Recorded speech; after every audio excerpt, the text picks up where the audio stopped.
Hello, and welcome to another exciting episode of the Comic Book Chronicles.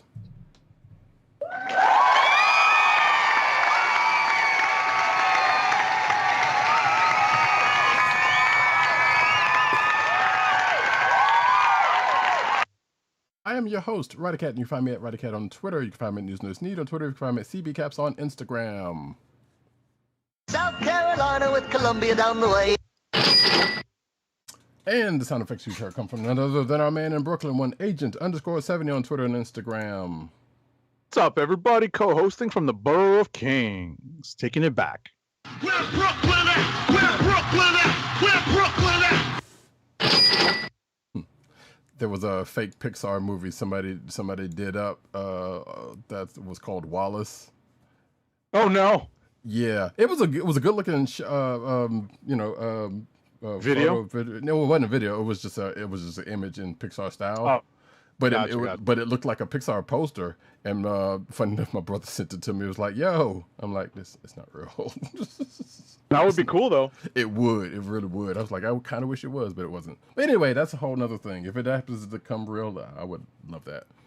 But this is Pixar. So, anywho, you could find this here podcast on the Coast of the Podcast Network. That's CSPN.us. Do it today.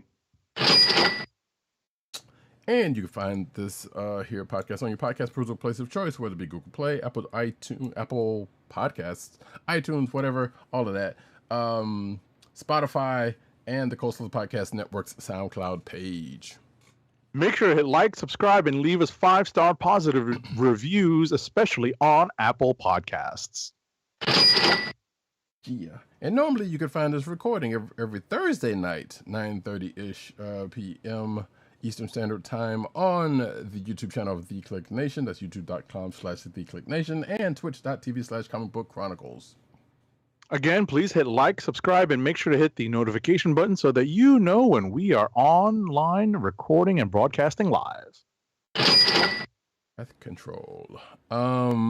So yeah, folks, we are coming in on a Sunday night because, of course, it is another episode of Movie Protocol, which at this point, this might be the last kind of official-ish one for a minute. Yeah, for a little while, maybe for several weeks. Right. But like I said, we'll as always, we will let you know. With that, I'm just going to step to the side and let Agent 70 regale you with his spoiler-free impressions of Too Fast, Too Criminal, aka The Flash. Oh no! So I had it's hard to call it the honor, right? But I did the thing, folks. I bit the bullet.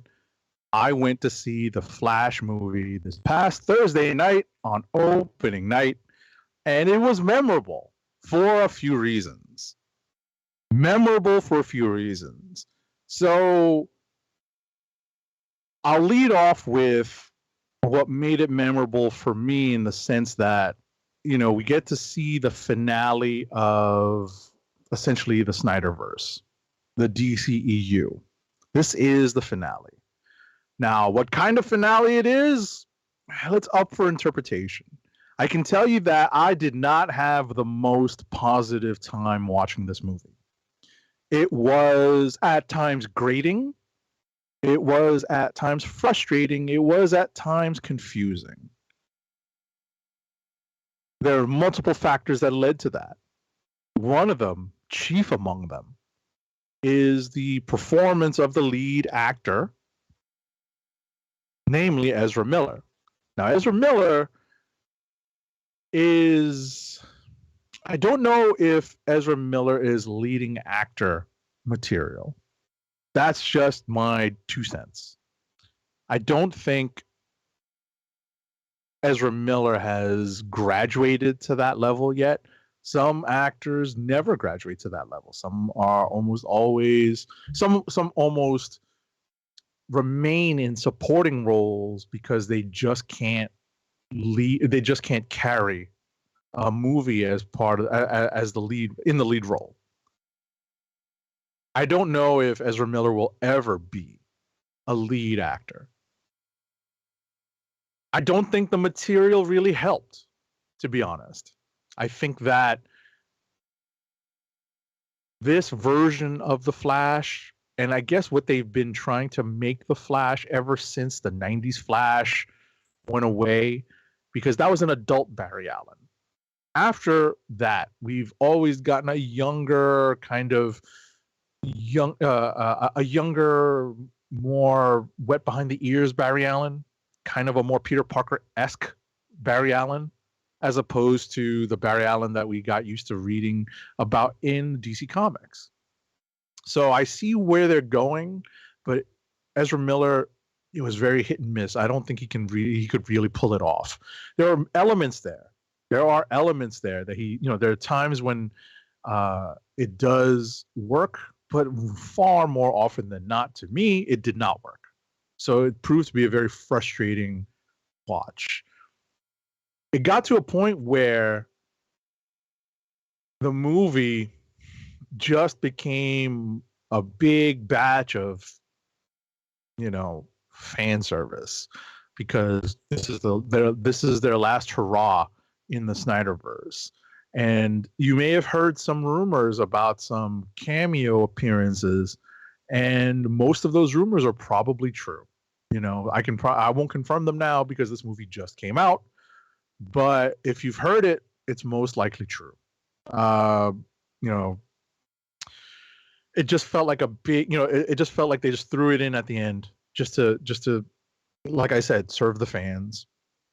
Throw out some Easter eggs that are easy to spot. It's not the same. It's not as fun as Spider-Verse is, even No Way Home. Some of the Easter eggs they throw in that in that movie. It's just not as fun. So ultimately, it's a very uneven. I had a weird but still kind of entertaining time. So it's hard to. I do not recommend this movie. I don't think you should run out to watch it. I don't even think you should walk out to watch it. I think it is more than safe for you to wait until it hits Max eventually, probably within 2 months. So I will say, though, that when I said memorable, I did have the pleasure of attending this movie with one of my regular movie buddies, at Boss Jones on Instagram. And if you go on my Insta, at agent_70, you will see the reel that I took of his entrance to the movie theater in the guise of One Chain Bruce Wayne. And when you hear that and see the reel, you'll understand. So that's what made it memorable for me. So I enjoyed that part of the evening. We both walked out of the movie pretty frustrated with the movie experience overall. So that's pretty much it. Do you have any questions, Roddykat? Not at the moment, because you answered the ones that would be kind of spoilery beforehand. So, but I will say, as having seen the video that Agent 70 was talking about of his friend rolling up to the spot, it's pretty great. It's pretty great. One Chain Bruce Wayne, gotta love it. I will add that both of us, I had to confirm with at Boss Jones that he did in fact get his Comic-Con tickets, his New York Comic-Con ticket, because that went on sale this past weekend after Roddykat and I recorded last episode. So I did in fact get a 4-day pass for this upcoming New York Comic-Con. So I will attend probably 3, if not all 4 days, here and there. Probably all of Saturday and Sunday, and we'll see how much of Thursday and Friday I attend. But I do have a 4-day pass under my belt this year, so I will be in and around New York Comic Con in the fall. So looking forward to seeing any of our listeners or viewers there. I know at Matt Wang 97 is going to be there because his ticket came as part of my purchase. Oh shoot! You know what? I just thought about it. We should have had Matt on for this show, but I know why this show? For some news that we'll talk about later, that he would, that he would have some some knowledge about. Gotcha. That we had already been told about. But anywho, you're also, that's not the only ticket that you're going to find out to get. Right. Well, I've already got my New York Comic Con ticket. I was just looking at AnimeNYC, which happens in November. New York Comic Con is in October. So AnimeNYC is a little further out, but their tickets are on sale now. And the individual days are still available. I guess the 3-day pass is already sold out, but I don't think I would need all 3 days. I think I would be more than okay with a Saturday pass. So I think I'm going to pick that up probably very soon, just to get that under my belt and say that I'm going at least a day, and I'll go probably on the most busy day, which is Saturday. Unless Agent 70 takes his art book and just happens to see some very prime cosplay that, you know, he'll both try to get the number of and get a sketch of. Or at least Instagram so we can DM. Yes. Because that seems to have worked so far. Yes, indeed. So, folks, look out for that in the near future. Also, I guess, well, one, happy Juneteenth. That has just passed, because we would have recorded on Juneteenth had the Flash not come out, which that's another reason why I wasn't trying to go see the Flash anyway, but that's any number of reasons. But also this weekend was and is Heroes Con, which normally I would have gone to, but I hadn't made it, because, you know, since COVID, I was like, I'm not trying to go too many places, but I'm thinking I might try to make it back there next year. Sounds good. Because I kind of miss it, you know. Sounds good. And I hadn't really seen too much from it, but I have seen a few people was there, you know. Sure. Artists and writers, writer-wise. I'm like, yeah, I missed that spot. So I need to go back. But anyway, so we'll hopefully next year around this time it'll happen. Hopefully I can get the rest of the guys to come down. I know Tim's been once or probably twice. Right. I was about to say, is Juneteenth being observed tomorrow for you? Probably, yeah. Okay, just checking, because I know I have off tomorrow. So right, because it is a yeah. Right. Yeah. So it might be a banking holiday. I don't know. I don't remember if it's a banking holiday, but I think it is. I think it is. You know, you'll see services slightly off or different tomorrow. Right. But that being said, we can get into the books of the week, because we got a lot of books and a lot of news, some related to what we were just talking about, not Juneteenth, but other stuff. And we are going to, right. You can tell that we had some time to read this week, folks, because we each have a lot of books to go through. So we will try to get through them as quickly as possible, but still hit the high points. Yeah, and luckily most of them that can very much happen, I can safely say. All right, first one we're going to start off with the new #1 book of the week of this month, Black Panther #1. Coincidentally timed? Probably not. And Agent 70 will give the credits. Black Panther #1 is written by Evel Ewing, with pencils by Chris Allen, inks by Chris Allen and Craig Young, colors by Jesus Abertov, and letters by VC's Joe Sabino. So, if you have not been keeping up with Black Panther, this is a continuation of sorts and a resetting of T'Challa in a brand new status quo. It's not an unfamiliar status quo, because, believe it or not, he has gained and lost the throne of Wakanda multiple times in the past, if you have been reading comics as long as we have. Mm-hmm. That's not the unfamiliar part. The unfamiliar part is the setting that we find T'Challa in, that Eve Ewing has placed him in. It's not New York City, but it is a city in Wakanda that has, I'll leave it at this and hand it off to Roddykat, New York City-esque issues. So, yes, I'm glad Agent 70 said that, because, yes, while it is a different setting, it is not an unfamiliar, as Agent 70 also said, it was not unfamiliar for T'Challa to circumstances of being similar. But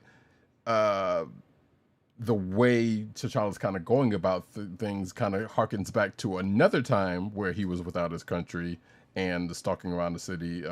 So it kind of goes in a couple of ways. So he's basically taking a street level-ish type approach to things, even though he's supposed to be in exile, but he's kind of playing fast and loose with that apparently. But if you have been around a while, some would remember when he took over for Daredevil. And this kind of harkens back to that, but I'm also saying he's kind of taking as I said in my notes, taking a Spidey type approach to crime fighting. In a place he probably shouldn't be. Daredevil. Yes, Spidey Daredevil, definitely street level. That's really the point that Eve Ewing is trying to get across. That he's doing it very ground level up. Right. So, I guess it's going to make for some relatively interesting story because, like I said, he's in a unfamiliar place, even though the place is familiar to someone that he's related to, what was related to, and he's still in a place where he probably shouldn't be, kind of on the low, but he's there, and he's kind of stalking people for a reason. And there's a connection there that was almost, we were talking about family connections, previous to the show, kind of a similar, not necessarily actual family connection, but kind of family by proxy in a way. Right. That T'Challa has been kind of stalking a connection to. So I assume whatever's going to happen with that in the overall story, and whatever's going to happen with this other new player that shows up at the end of the book, that we don't know too much about, outside of the person we do see shows up at the end of the book that we do know about, is going to, play a part in the story. So I know we have kind of criticized Eve Ewing in the past because I know she's kind of on the young side. I know she's probably like early 30s, if that. Even if that, for some of the tone of the characters, she doesn't do that here, so that's a good thing. Right, and I'm glad for that because it doesn't. I think the setting is part of what, and the characters that are involved. Not restrict her, but definitely puts, takes that particular vocabulary set out of play. Except for when she kind of sidesteps it in a way, because there is a reference to the temperature in a certain place that she uses a term that would be more familiar to a different term for the weather that the folks up north where Agent 70 is would use, and where she's from, which I believe she's from Chicago, if I'm not mistaken, would use in terms of talking about a certain type of weather. She kind of used a similar thing here, and I caught it right then and there. I was like, okay, I see what you did there. You kind of snuck that in. That was pretty good. So she still does a little bit of that, which is not. I'm not saying that's a bad thing, but I was like, I like how she did that. Right. There's the parallel is there, but she kind of there's now a Wakandan term for it, I guess. So, but that being said, like I said, for a first issue, it is interesting.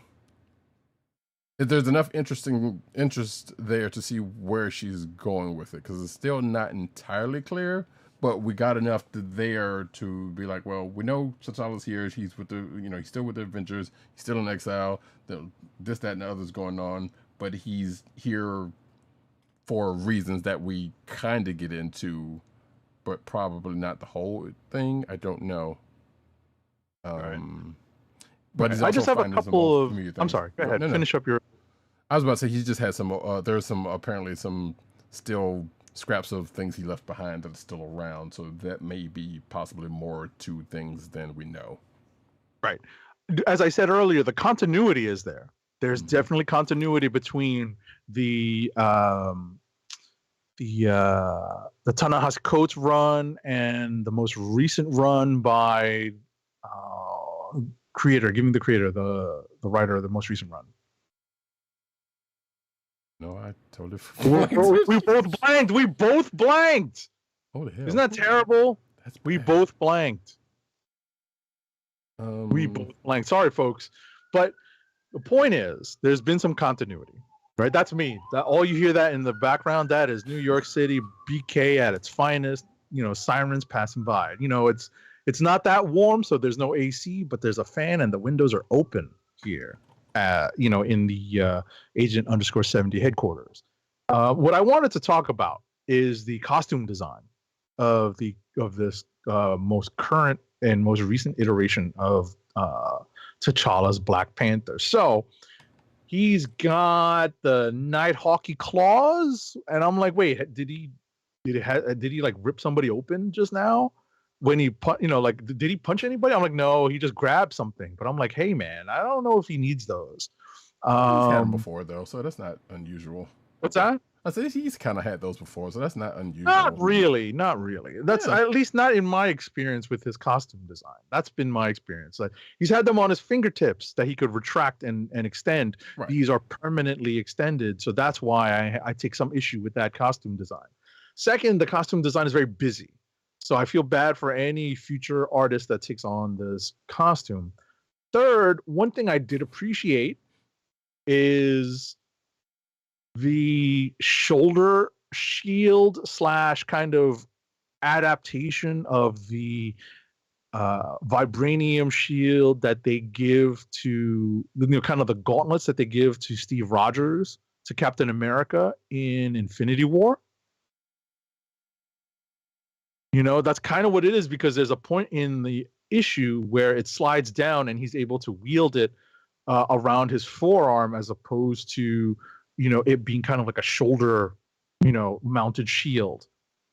And I like that. You know, I like that, you know, that, you know, it seemed like that's an adaptation of what they saw in, you know, whoever designed this costume. It's an adaptation of what they saw in Infinity War.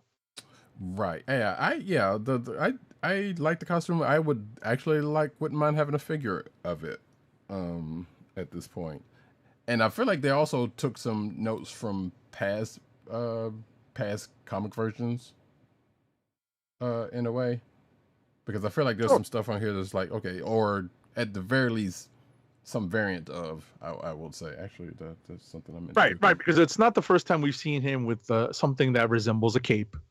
Right. It's, you know, it's definitely not. The spear is obviously not new to T'Challa either. As I said, it's just the costume just a little too busy. But I guess, you know, artists are,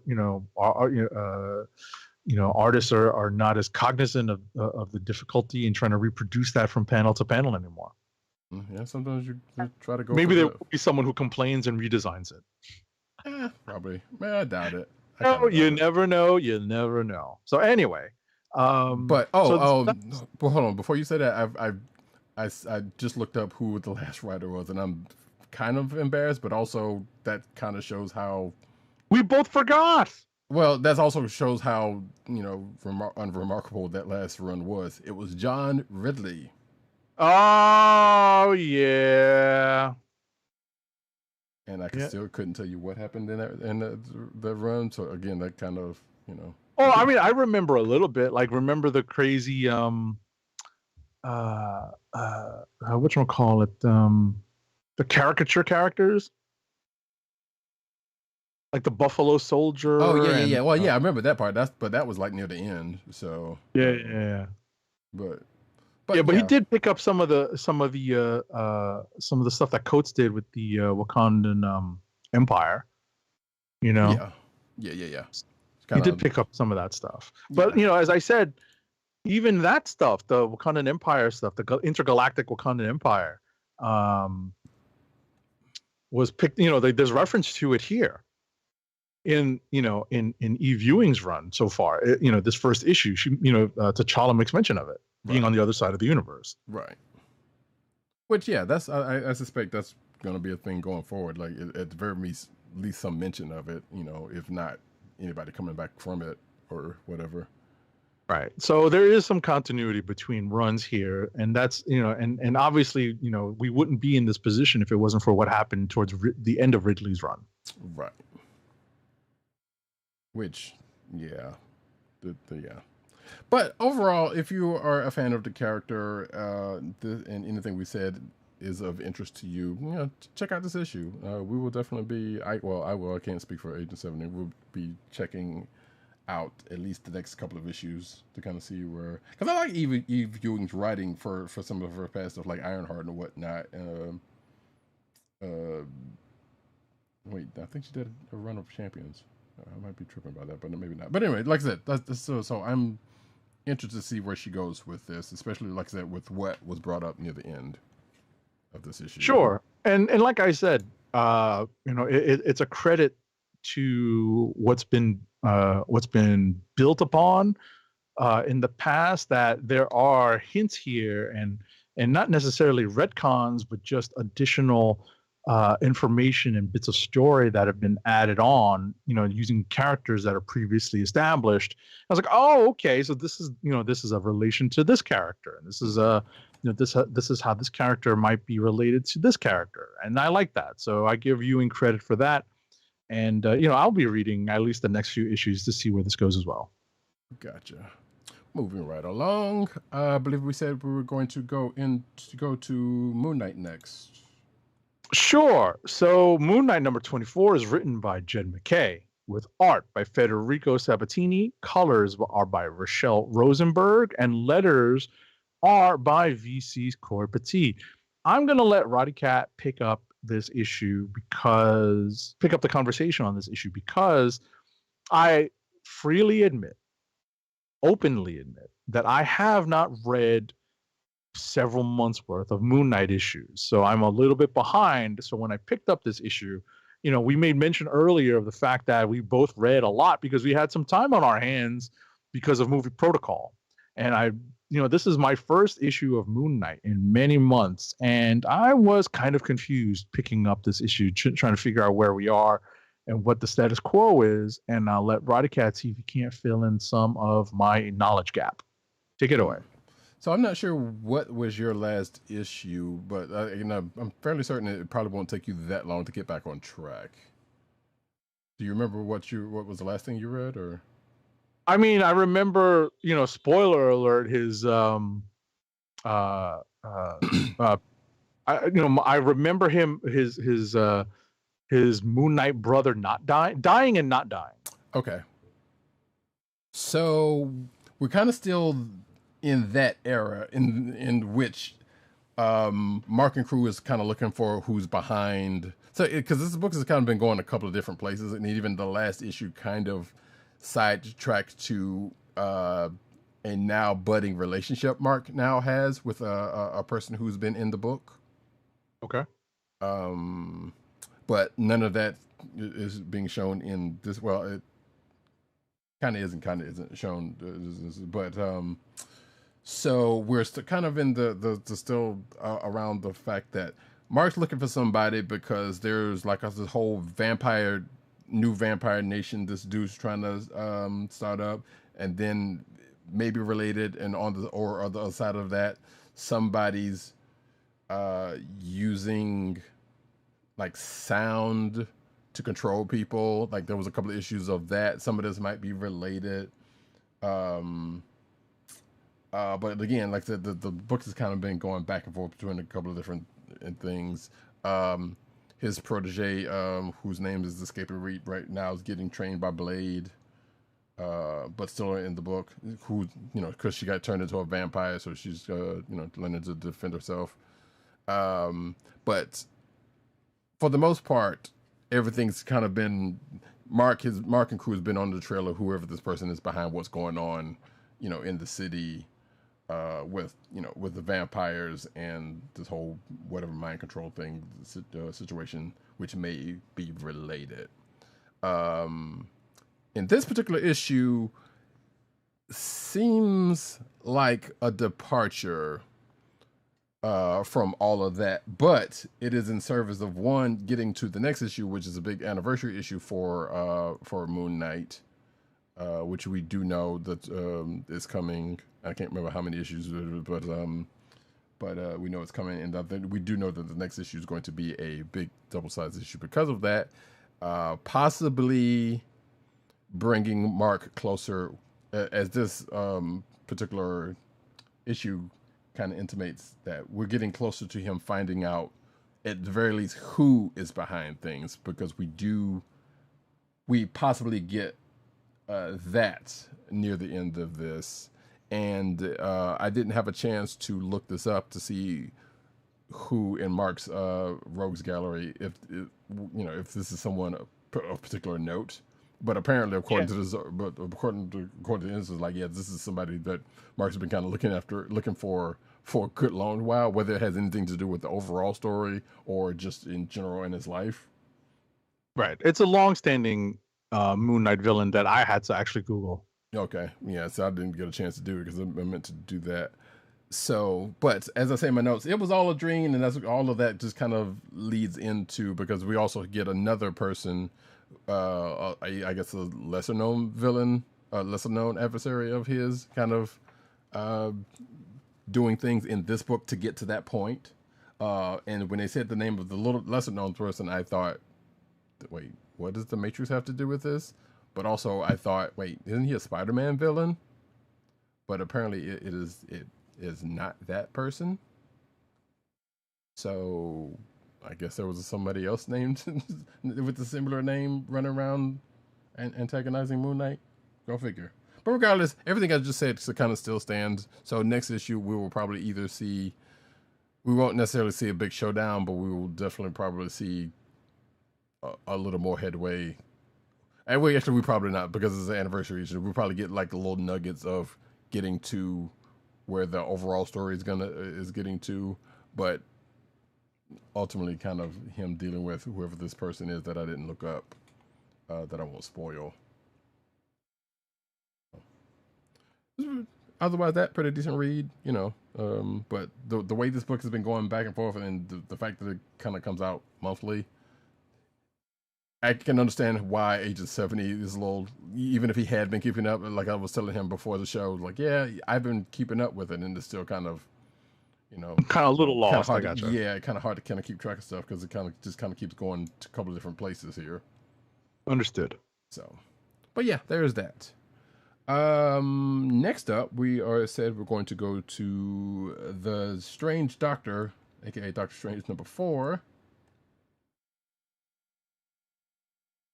There we go. Ready? Hmm? All right. Doctor Strange number 4 is written by Jed MacKay with art by Andy McDonald, colors by KJ Diaz, and letters by VC's Corey Petit. So this is a bit of an interlude issue where we follow up on the current adventures of Wand, wizardry, alchemy. What does the N stand for? I don't know, but you were doing better than I was thinking about what the hell that thing stands for. I just remember reading the acronym. I was like, oh, okay. You know what? I'll pull it up because it's right up front. Wizardry, alchemy, necromancy department. Of course. Necromancy. So, it's kind of a fun little investigation that the agents of Wand are on. Obviously led by Wong and some of the other characters that had been established in the last volume of Doctor Strange, or Death of Doctor Strange, or Strange, that is, with Clea as the lead character. Right. And they even do their best to establish Wong as a great field commander. They put it's hard to tell which Ghost Rider this is because of the way they draw him. It looks like the Danny Ketch Ghost Rider, but I think it's supposed to be Johnny Blaze, just because of the motorcycle design. Right. That's what I was thinking also. It's like really like I've been reading the Ghost Rider book, and there's really only one Ghost Rider, active Ghost Rider, running around. So it's kind of weird that the artist would put this particular design in place in this issue. And Ketch pretty much has a new look, identity, and look. So unless they did something with that recently, right. So I mean, that's an artist. That's an artist depiction. That's an artist choice. That's an artistic choice. right here. So I think it's supposed to be Blaze. But anyway, in any event, there is a teaser at the end of this issue, a cliffhanger, as it were, that may circle back all the way to the lead two characters of this book. Normally, Doctor Strange and Clea, his wife. Yeah, I would argue it's not even a may, it definitely will, because they've kind of been teasing that around with this whole Wong and Wand situation since a thing happened a few issues ago. Well, actually, first issue? At the end of the first issue, I think it was. So it was only a matter of time to when they get back to it. But I kind of enjoyed this book for one reason, and that one reason, well, for a couple of different reasons. One is Jed McKay writing, and it was a kind of fun, kind of like, yeah, look at them trying to clean up their messes and this and that, the other, and about to go on a recruitment drive because it's just the three of them. But also they got to a part where they were dealing with a crew of ghosts, and then one of them was like, oh, that's you. My bad.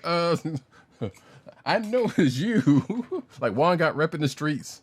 Rep in the streets, and it was cool. I'm like, oh, you're that, you Wong. I'm like, oh, my bad. I'll tell you everything you want. Right. All being spoken in Cantonese. Exactly. Because it is Hong Kong, so they're all speaking to each other in Cantonese. So I thought that was funny.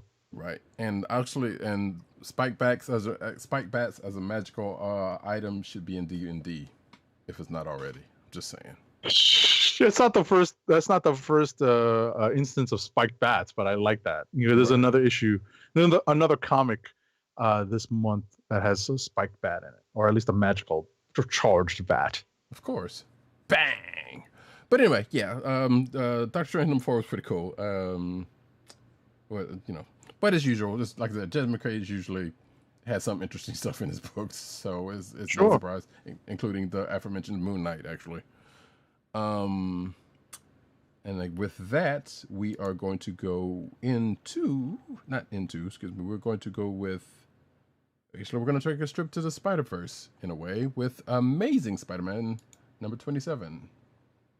That's right. So, Amazing Spider-Man #27 is written by Zeb Wells with pencils by Ed McGuinness, inks by Mark Farmer, colors by Marcio Meniz, and letters by our favorite lettering paisan, who's also pretty busy this week, VC's Joe Caramagna. So, fresh off of the dramatic, traumatic, and deadly events of the previous issue, we jump right into the aftermath of how all of these, how that event affects the basically main characters in the Amazing Spider-Man book, namely Peter Parker, Felicia Hardy, and Norman Osborn. And that's who we focus on in this issue. We do, though, again in a nod to continuity, get an update on a longtime Spider villain and some of his rogue technology.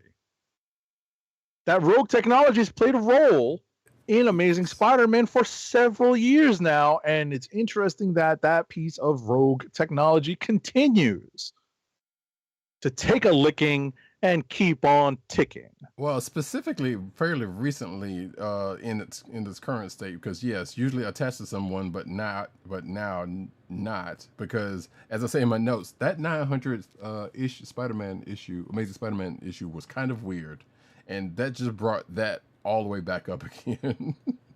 Yep. With that, also, Doc. I'm just going to kind of spoil this, but Doc Ock kind of gets an upgrade that's almost into the Spider-Verse paralleled. I'm just going to I don't remember that, but I guess I'm going to have to go. I haven't watched that movie in a while. So it's not a one-to-one. Like, let's put it this way. Once it gets past when he starts explaining it, that's where it kind of differs. But when you first see it, that first page, when you see him talking about it, that's what kind of put me in the mind of it because of the way it looked. Gotcha. But yeah, it's weird. It's weird that the design does not have the little graspy thingies at the end. Right.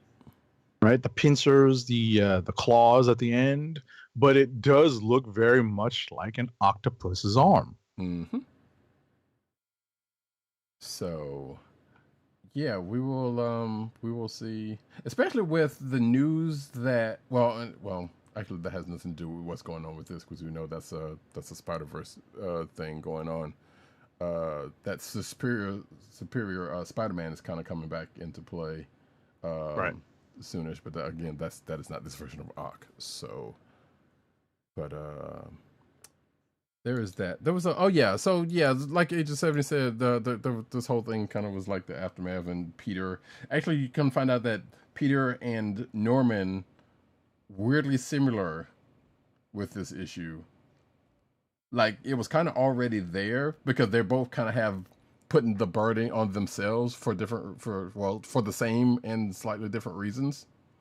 Right. You know, because Norman with his Goblin past plus what happened last issue, and plus what happened in his other in that side book, that Golden Goblin book that ended a while back, or not even a while back. It wasn't that long ago. So whatever happened at the end of that kind of comes back into play and kind of bears on them, and then of course Peter being Peter. So, but it was that weird moment that they had with each other. It was like, wow, they were weirdly similar. Right. They're weirdly on the same page, although they got to that same page in different paths. Right. So it was like, I'm not used to this because like Norman Osborn historically, nowhere near this. So Right, and that's the point. Right, that's the point. Is that for whatever reason, Wells and the Spider editorial office seems to have this thing about possibly redeeming Norman, but we all know that's not going to last. At least that's my opinion on it. It's the same thing with Ock. Is that they tried to redeem Ock, and eventually he kind of went back to his ways. And I'm wondering if maybe this is this current featuring of Ock is what's going to lead him back to Superior. Maybe something that happens in upcoming stories lead to him reverting back to, or at least going back in the direction of Superior. Right. So that's the thing. Or maybe they're probably just going to go, so like, no, that Spider-Verse variant just kind of broke off, and then, the original arc is still kind of here. Well, it's not even the original arc, technically. Right. We still have to see how that develops. There's still some time before that comes about. So, that being said, and we come to find out, speaking of things that won't stay down and bearing on people, a said thing from that Golden Goblin book is kind of still around, and from previous volumes of Amazing Spider-Man is kind of still around in some ways. And just won't go away. Mm-hmm. Just won't stay down. That is obvious and clear in this issue. Mm-hmm. So there's a lot of things to unpack here. I'm still not happy with Wells with what happened last issue. That's not going to go away anytime soon. No one is. No one is. We just know, and not to beat the story into the ground, but we both know why. Yes. So yeah, exactly. That's why we're not even going back through that. But yeah, we know why, and just hopefully a matter of time where that kind of bears out. But still not good. Right. Do you want to hit Spider-Man India real quick? Yeah. I was gonna say real quick that Black Cat tries to cheer up Spidey, but it was way too soon, and just. This is Peter we're talking about. That was a nice try, but you should have known better. Yeah, I was about to say, this is, if there is a guilt-ridden hero in the Marvel Universe, it is one Peter Benjamin Parker. Yep. All right, Spider-Man India. Spider-Man India, number 104. It's written by Nikesh Shukla with pencils by Abhishek Malsuni, inks by Scott Hanna, colors by Nirja Menon, and letters by, again, our favorite lettering Python, VC's Joe Caramagna. So this was an interesting book to read because it's obviously timed to coincide with closely to the release of Across the Spider-Verse. And so we get to see the 616 version of Pavitar Prabhakar, Spider-Man India. And interestingly, what we see is the character interact with not one, but both 616 Spider-Man. And some hijinks ensue because he, kind of uses that interaction with Peter and Miles as a springboard into his own adventures and his own version of a longtime Spider-Man villain. Take it away. Mm-hmm. Yeah, and we also find out just because of his interactions with Peter and Miles that, like Peter, he has some bad jokes, some good bad jokes, but also has pretty much the same guilt. Clearly it's a Spider thing, the whole guilt of responsibility thing, and the whole "why am I doing this" thing kind of comes into play, which is going to be the crux of this story, as Agent 7 is leading to a classic, well, a variant version of a classic Spider-Man villain in his universe, which he gets back to during the course of this. Right. Interestingly, and I leave this as a little bit of food for thought. It's kind of rhetorical. Interestingly, we understand why Spider-Verse Peter, Spider-Verse Miles, and a lot of these other Into the Spider-Verse versions of the characters seem to carry the weight of the world on their shoulders, because guess what? They are pretty much one of the only super people in their universe, right? They're not the 616, the classic 616 Peter, because even though he carries the weight of the world on his shoulders, he knows there are other heroes. They're just not established in the other Spider-Verses yet.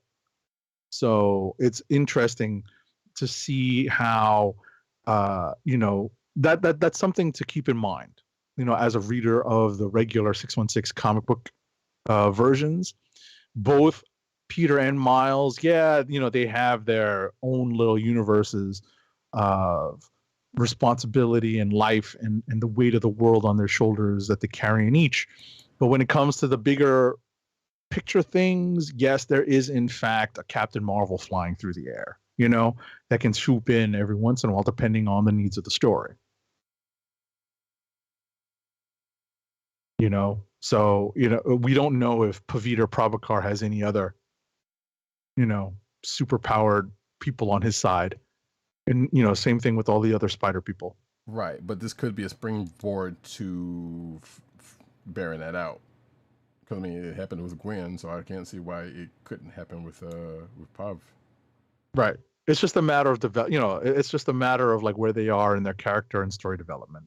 It's just that's one interesting thing to keep in mind. If you're like us or anything close to where we are in terms of how long you've been reading and how much you read, it's always something. It does take a little bit of effort to take a step back and say, oh, this is not the setting that we're used to. It's a little different. There aren't as many heroes running around in some of these realities. Right. So, there was a curious thing, which is outside of what Agent 7 just said, because there was a during the three Spider interaction, Miss Marvel got brought up. Speaking of, and it kind of made me wonder when this is taking place. We know it's after. Dan Slott's Spider-Verse arc, right? But in relation to Amazing, I'm kind of wondering. Right, it's got to be right before. That's what I was thinking. Got to all be right before. There's another issue this week that made me think about that, but I'll get to that. Okay, well, we can push on from there then. Which I believe that's it for all that we have in common. So we can spin it up. All righty. Going into rapid fire review, folks. I ain't got time to bleed.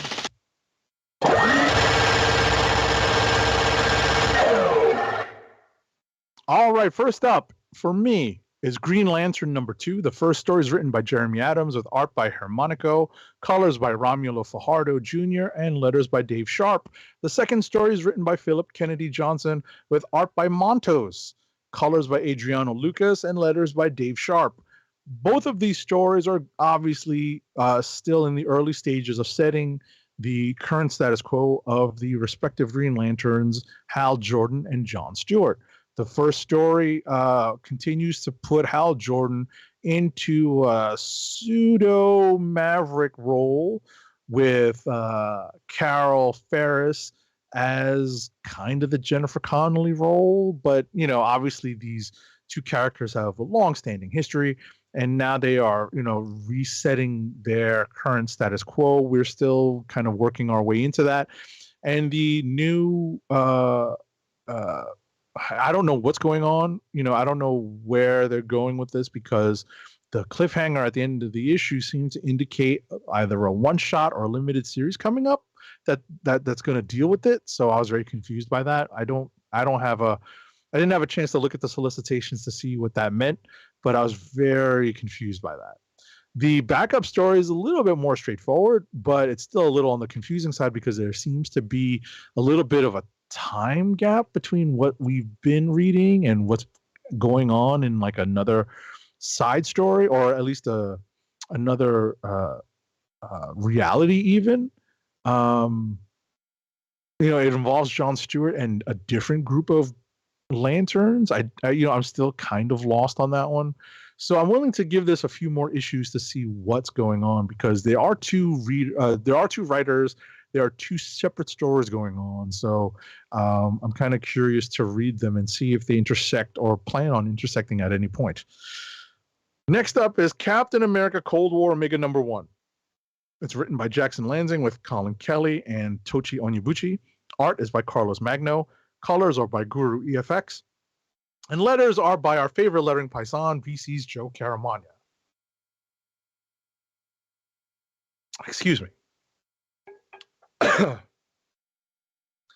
So, it all came to pass.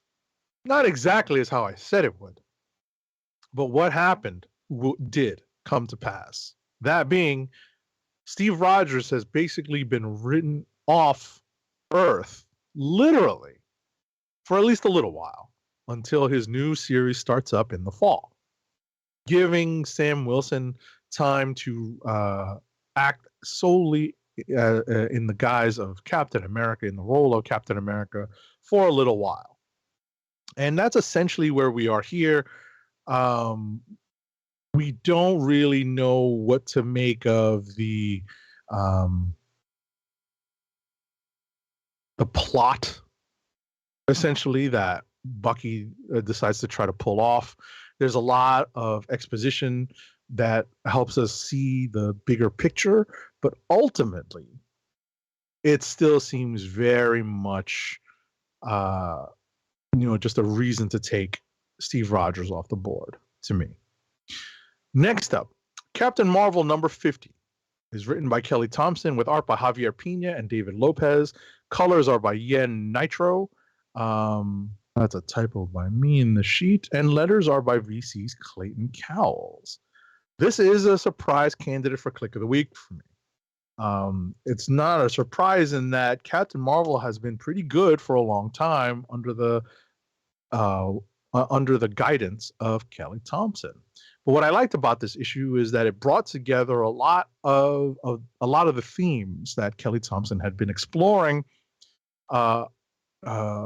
around Captain Marvel, aka Carol Danvers's character development over the course of her reintroduction to the Marvel Universe, especially with her taking a more prominent role in the Marvel Cinematic Universe. They've really decided to explore a lot of her characters and why she does what she does and why she acts the way she acts, and really dive into a lot of that stuff that had always been touched upon when she was simply a supporting character.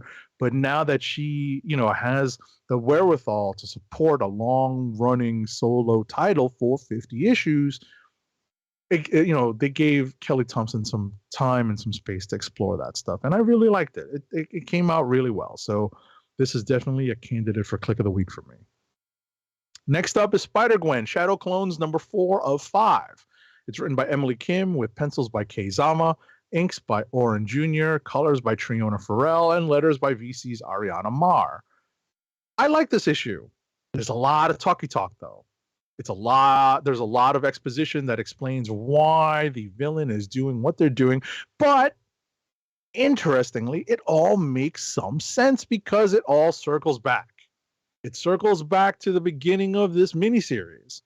And if you go back to the first issue, which I did not do, but I vaguely remembered seeing, all this stuff happen, it does circle back, and it does in fact tell kind of a complete story in 4 issues, and now we're about to get a 5th issue in the miniseries. So, interestingly, you don't necessarily need to have read anything before this to understand what's going on. But obviously, if you're a fan of Gwen, I think this is a pretty fun read. So if you're a fan of the character, you should pick this up and pick up this miniseries and take a look. I saw some news. I saw some news about a possible. I can't remember if it has anything to do with this book, but a possible another Gwen floating around that may be floating. That may have something to do with the X Corner. I don't know if that was this issue or if that's something that's gonna come out. No, actually, I think that was an Infinity comic, but so never mind. Okay. I'm like interrupt. You interrupted, making me think. Like, did I miss something? No, because I was thinking about it was an article that I was read about it. I forgot to put it in the book, but I wasn't sure if it was from this, and now I just remember where it's from, and it's from an Infinity comic. I love it because I'm like, wait, what did I miss in this book? I read this afternoon. You know, right? So I'm like, what? All right. Next up is Wolverine number 34. It's written by Benjamin Percy with art by Juan Jose Rip, colors by Frank Darmada, and letters by VC's Corey Petit. This issue continues with the not so dark but still dark Beast portrayal. It's Beast versus Wolverine.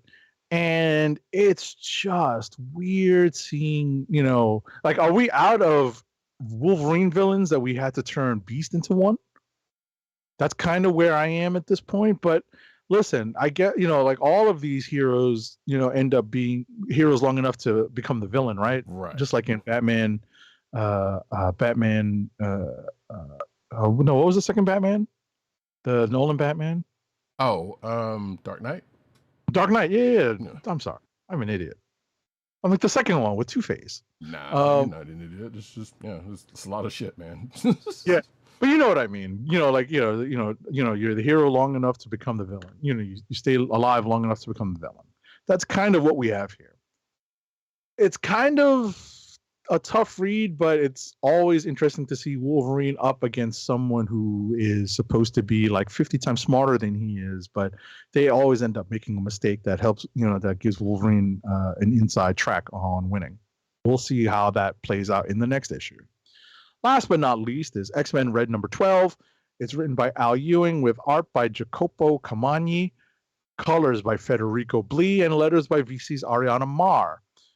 This issue is the resumption of Rocco stuff. The last issue had some of it, and this is some more. This is hardcore Rocco stuff, though, because this takes us all the way back to Ten of Swords stuff. And now we have the return of some Ten of Swords things. And so it was a little tough on the memory here to remember who some of these characters were and what happened in Ten of Swords. So a little bit of a refresher on Ten of Swords might help, but we're also probably about to see the reappearance of Apocalypse in the pages of X-Men Red. And that's it for me. Yeah, it was bound to happen at some point. Yep. And also, the whole Beast thing, I'm still... I saw, I think, William Bruce West talking about that on Twitter. Talking about, people are mad about Miss Marvel, but he's been mad about Beast for like 10 years or something. I'm like, nah, You ain't the only one, Chief. Yep. All right, for myself, we start off with a brand new number 1 that's has gotten a lot of buzz, and probably because of the reason why it's gotten a lot of buzz is why the main reason why we'll be talking this book. And I hate to say that, talking about this book, but it's kind of there. Void Rivals, #1. This is written by Robert Kirkman, yes, of Walking Dead and Invincible fame. With art by Lorenzo de Felici, colors by Matthias Lopez, letters by Russ Wooten, and that is that. So I'm just going to say Enemy Mine, or possibly that episode of Star Trek Next Generation with Picard and the alien, aka Darmok, because I'm sure some of y'all out there know that. A little bit of that on this, into this. Or those on this with some things. Now the reason why we're, as much as I hate to say it, like I just said, I don't know if we would be talking about, I don't know if I would be talking about this book if what the overall news about this book and what it is starting up was as much of a thing. And if this was the type of thing that was like, okay, somebody happens to read this book and find out, wait, this is a thing now because of what's going on in this book, that would be a big thing. But again, if you did not know that was going on, and I'm kind of dancing around it because we got some news on it later on in the show. But if you did not know about this, you would not. Some people, unless you're just a fan of Kirkman and want to see what he's getting up to, probably wouldn't pick this up. Like I said, me. And the main reason why I picked up this book was because of the let's just say the universal implications of what the potential tie-in. Yeah, that's not even a potential. It's not even a potential. Like without even opening it, there's a potential tie. You know what I mean? Like that's why you even picked it up. So that being said, the story in itself, like I said, Enemy Mine. If you're old enough to know that book, there's like two opposing factions that end up getting, or pilots from two different factions kind of get stranded on this one planetoid, and they have to kind of work together. And somewhere in there is where the whole, hey, we're starting up this whole other universal tie-in thing kind of happens. And then that just kind of leaves the story to continue the way it is. Which, like I said, I kind of had to see how they were going to do it. And, I guess if you're going to sell a book, that's kind of a way to do it. It was like, hey, we got this thing that's going to start this whole other thing in this book that, has nothing to do with what's being started up. So it's interesting. And the way that, let's just say, the tie-in happens with what universe that gets tied in happens with, or at least one of the universes that gets tied into this, seems natural enough for this setting because they're out in space and yada yada yada. Like I said, I'm trying to dance around this a little bit. Now there's another part of this we'll talk about later on. I don't know where that's going to come in, and I didn't see anything in this book that would suggest, unless maybe something I just didn't read. I read this a couple of days ago, but I was like, I don't see anything that would tie this to this other thing. That being said, like I said, if you're a fan of Kirkman, you might be interested. If you're interested in the fact that he's launching a book that is starting up a new shared universe with two very quite known franchises that is owned by one big company, you might want to give this a shot also if you're a fan of those two things. And again, we will talk about this later on in the news. Like I said, I will probably be sticking around a couple more issues to kind of see what else gets tied in, and I think that's going to be the draw for me. Like, the story in itself seems all right because they find out the two main characters, or the two characters that we meet in this thing, kind of find out that they have some common ground, which again, that's kind of what this kind of story kind of happens to have in it if you've seen this type of story in the past. Now, where Kirkman goes from there with this, don't know, but where it's tying in, that's going to be the bigger draw, personally. If this happens to be a bigger book, a book with the story in itself, cool. I would be happy for that, because on the surface it kind of seems like, well, you just did all that to do this, and to sell this book, which I'm kind of not mad at, but at the same time, like, well, that's all it is kind of not leaving much to the story. Anyway, moving right along because I could talk about that for a while, and we don't have that kind of time. Star Wars Sana Staros, number 5 of 5. This is the last book, folks. Written by Justina Ireland, art by Perry Perez, color artist Prabhakar's Dono. That's a typo from my part. Dono Sanchez Almara. Excuse me. And Ferris Fuentes Sujo. You made him a member of you too, huh? I know, right? The red wine came on earlier. That's the sad part about it. No, wait a second. I said you too. What are you talking about? Red, yeah. It did a cover of Red Wine. Yeah. Did they do a cover of Red Wine? Yeah. Dear God. It actually was a big hit for them, actually. Anywho, Letters by VC's Travis Lanham. So, it's family. Sana Stars, this whole story has been about family and them. That's UB40. Yes, you're right, actually. I'm like, when did you two do Red Wine? I was like, yo. But no, hang on, because then that was a typo. Or I'm thinking of maybe I'm thinking of a different, because, it doesn't matter. I'll sort that out. I'm sorry, we took that all off the rails, folks. Yeah, I know. Yeah, because Red Wine did come on earlier, though. That part is absolutely true. So fun. Anyway, Star Wars, Sana Staros number 5. Sana Staros number 5. We'll settle that in my brain later on. So yeah, new Star Wars has come into play because part of the family's been taken by the Empire for reasons, but it was all kind of part of a plan. Well, partially part of a plan, but partially not part of a plan. And that plan, while hitting some snags here and there, kind of gets ended in this thing. To what end, we're not entirely sure, but I do know that this book ends with a possible continuation of a story. It pretty much ends, but they kind of leave something that could possibly get brought back in maybe either another Sana Star Wars book or another Star Wars book properly. But since this is kind of surrounding Sana and her family, I think they'd probably be served in that capacity.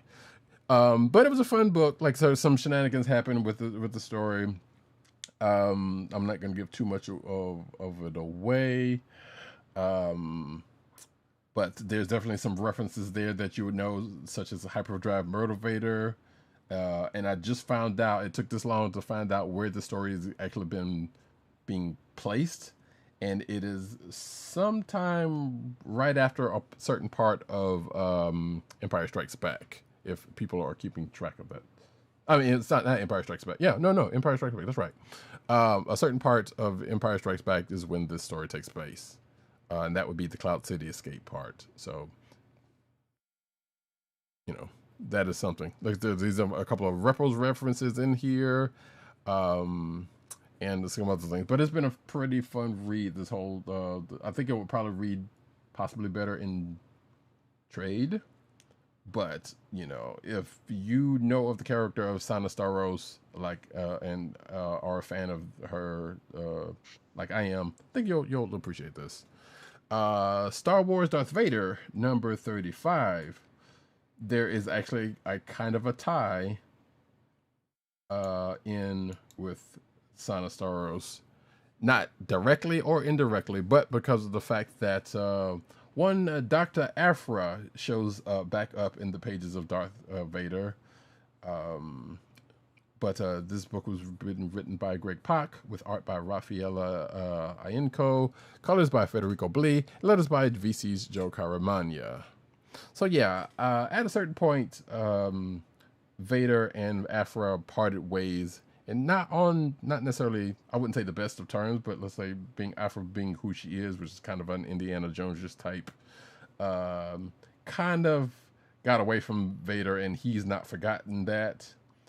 So she's kind of thinking, well, all this time, and she's kind of skirted running into him a couple of different times before this.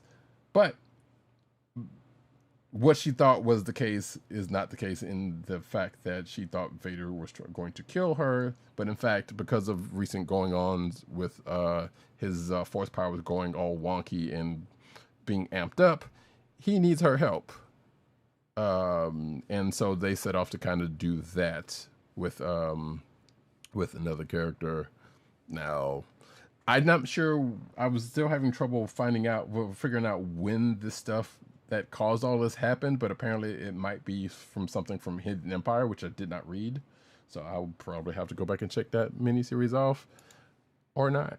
But nevertheless, the end result is that now Vader is a D&D character in a way, and just in time for some folks to kind of run in so he can test it out to his new stats.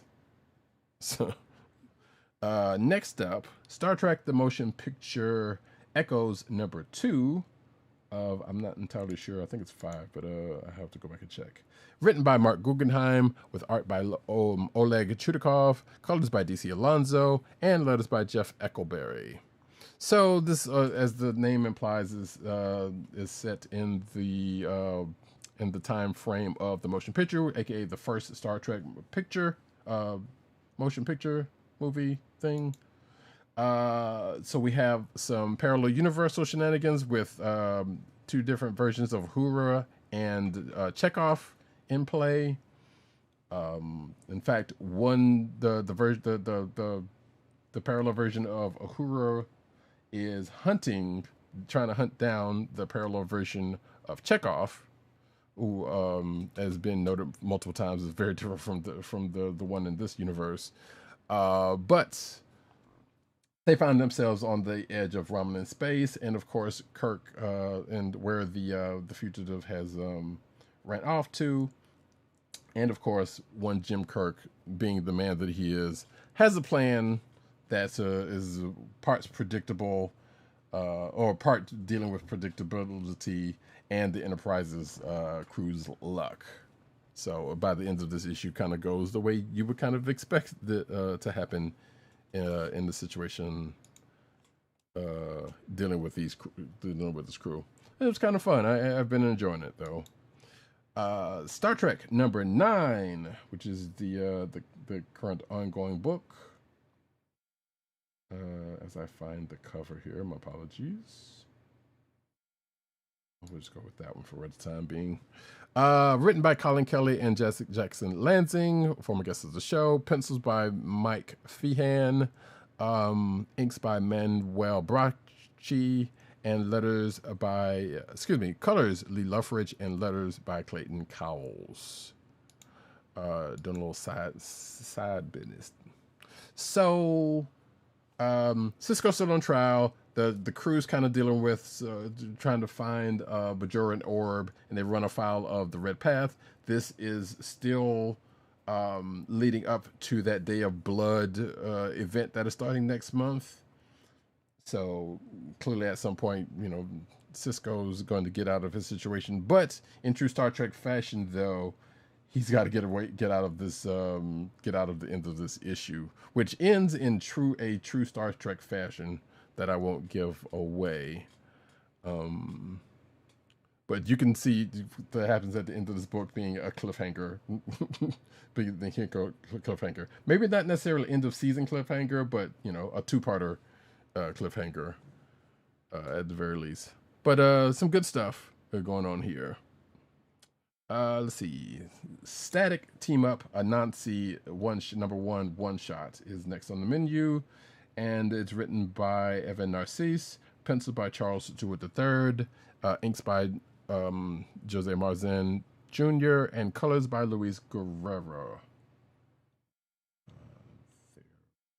Helping. So, this is a milestone book, DC milestone book. I do not know too much about the character of Anansi, but apparently from what I saw in the flavor text, this is a character from the animated series.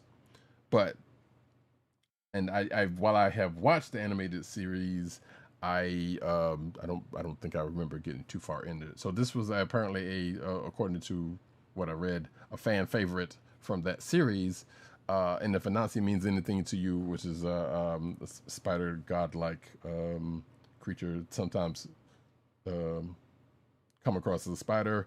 I believe Vixen gets her powers from Anansi, but I don't think it has anything to do with this character. Nevertheless, Static Shock and this Anansi character team up to take down some folks that were kidnapping and using Bang Babies. And this story is actually takes place in between seasons 1 and 2 of Static. So there is that. And also, coincidentally, there's a, as I say in my notes, is a Juneteenth coinciding story, given some of the things that get talked about in the beginning of the story. Overall, a pretty good read. I enjoyed it. I was thinking this is going to be like a, hey, he's teaming up with other members of the, other folks from either his universe and or Milestone, but apparently this is just a one shot for that just happened to come through.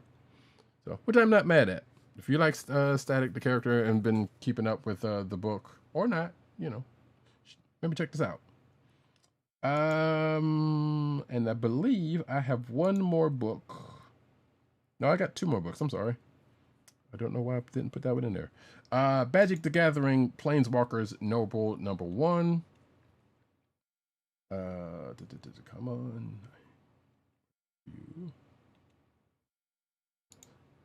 I'm gonna have to find a different way to do this stuff.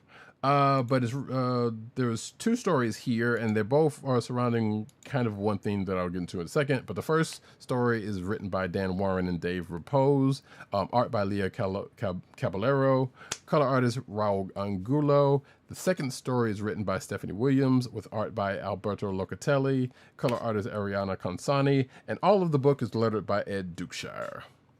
So, like I said, we got 2 stories dealing with a couple of different planeswalkers from the Magic the Gathering universe. The first story is,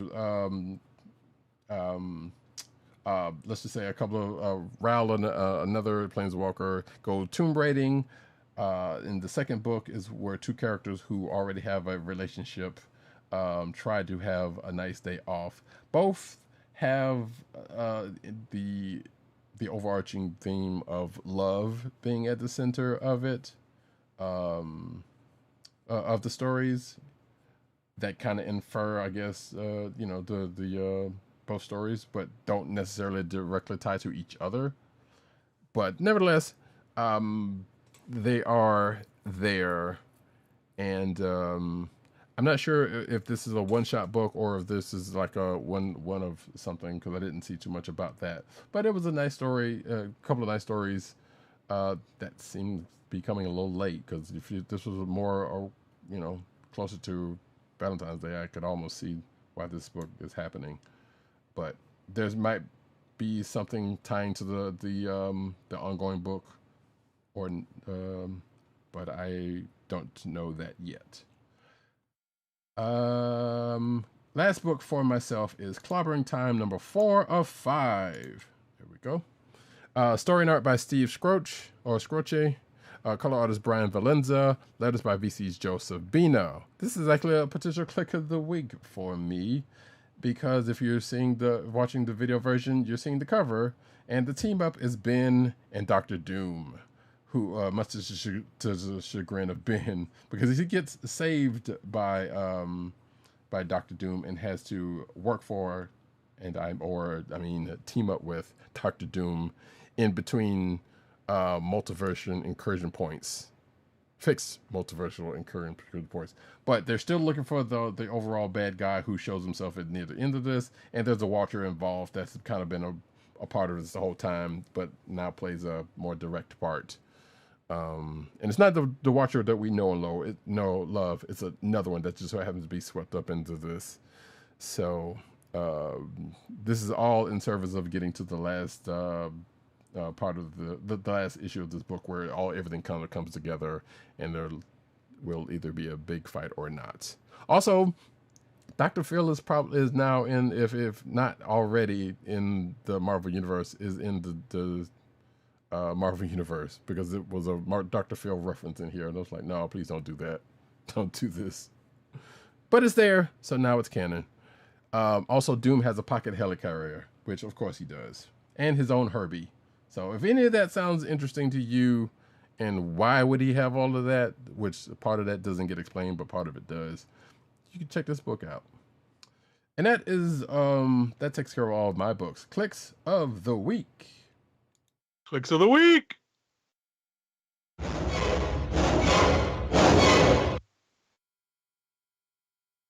We did get one. No, we got two.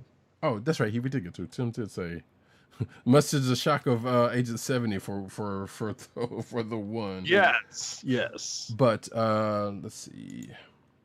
Dirt says that basically, I'm not even going to go through what he said, but basically he said Star Trek came out this week, and there you go.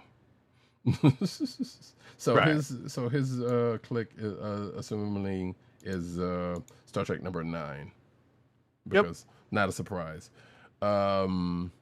Tim's click, however, is a surprise to Agent 70, and that is Captain America Cold War Omega number 1. Right. You know, I guess my biggest issue with the way Lance and Kelly and Onyebuchi are writing Sam Wilson is that all of a sudden he's on par with some of the deadliest fighters in the Marvel Universe. And Roddykat is willing to let that one slide. I'm not. No, because we can talk. I feel like we've had that conversation and we don't need to right. get into Exactly. That right now. I'm just not. Right. That's why, that's why I'm like, you know what? That's just my position on it. It's, they these things take time. But anyway, unless you're going to program them like Neo in the Matrix, right? All of a sudden he's going to know Kung Fu. No, but that's just it though. He's been Captain America's partner for years. He's trained with him. I'm not saying he's going to be as good as Cap, but come on, he's had to pick up something. Now, yes, that whole T'Challa and him fighting thing, that's the whole thing. That's all I'm gonna say about that. But this issue has him taking on the Winter Soldier. So survey says, where are you? Where are you? Anyway, I would have to read it, but I will. Yeah, right. I'll concede until then. That specific instance made me like, oh, seriously, again with this. But anyway, so in terms of my click of the week, the one candidate that I mentioned was Captain Marvel number 50, and there's something that I mentioned about this issue earlier that I failed to mention in my quickie review of it, which is that there is an appearance by one Kamala Khan. And Kamala obviously has a very deep connection with Carol Danvers, Captain Marvel. Mm-hmm. Some of it's been written over because of things, but at the end of the day, in the comic books, there's still a very tight connection. And it makes me sad to think of what Carol's reaction is going to be post Amazing Spider-Man number 25. Yeah, which we're likely to find out in that one-shot book. Exactly. So, I'm going to go with Captain Marvel number 50 as my click of the week. But Black Panther number 1 is a very close second because I definitely liked Eve Ewing's take on the new status quo. And Chris Allen does a very good job of portraying a slightly cartoony but still very much grounded in reality look at Birnin T'Chaka, like another city that's not the capital city in Wakanda.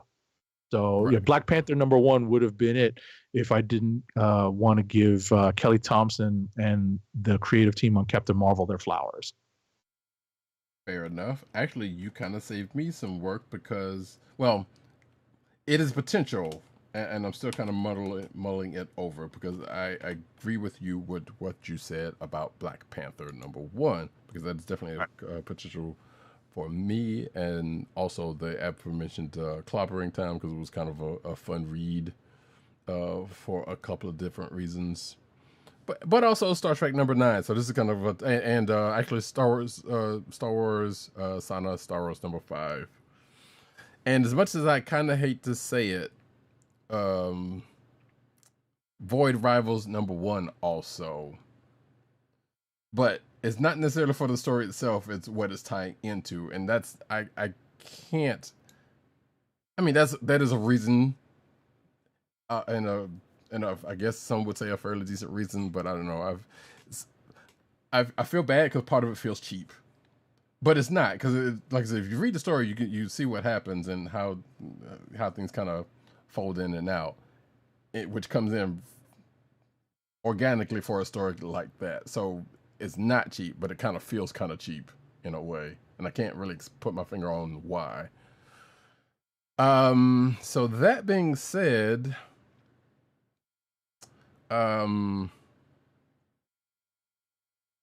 I will probably just go ahead and go with Black Panther number 5. I know some people will be like, yeah, we figured, but not really. Like I said, there was a good bit this week that was kind of had me think about some things, like I said, including Void Rivals, which still does. So I would probably go with that if Black Panther and Star Trek and Clubbing Time weren't as, and Sinosaurus weren't as good as they were. But definitely, yeah, like I said, if you stick around for what we talk about later in the news, you'll understand what the hubbub about Void Rivals will be going forward. And with that, actually, we are going to get into the news, but first, an ad read. Our first ad read of the night is for Funko, Fun at First Sight. It's your home for exclusive collectibles such as their world-famous pop vinyl bobbleheads, apparel including t-shirts, hats, and socks, and brand merchandise such as their custom DIY pop figures, art books, and skateboards. And now the listeners of the Comic Book Chronicles can enjoy 10% off your entire purchase when shopping at Funko. To place your first order with 10% off and to help keep our show free for you, go to our network website at cspn.us. That's cspn.us. Then click on the Keep Our Podcast Free link at the top of the page. From there, scroll down to the Funko link and place your order. When you get to the checkout, put in the offer code SHOP10 for your 10% off discount. Funko through cspn.us. Do it today. And now we get into the news.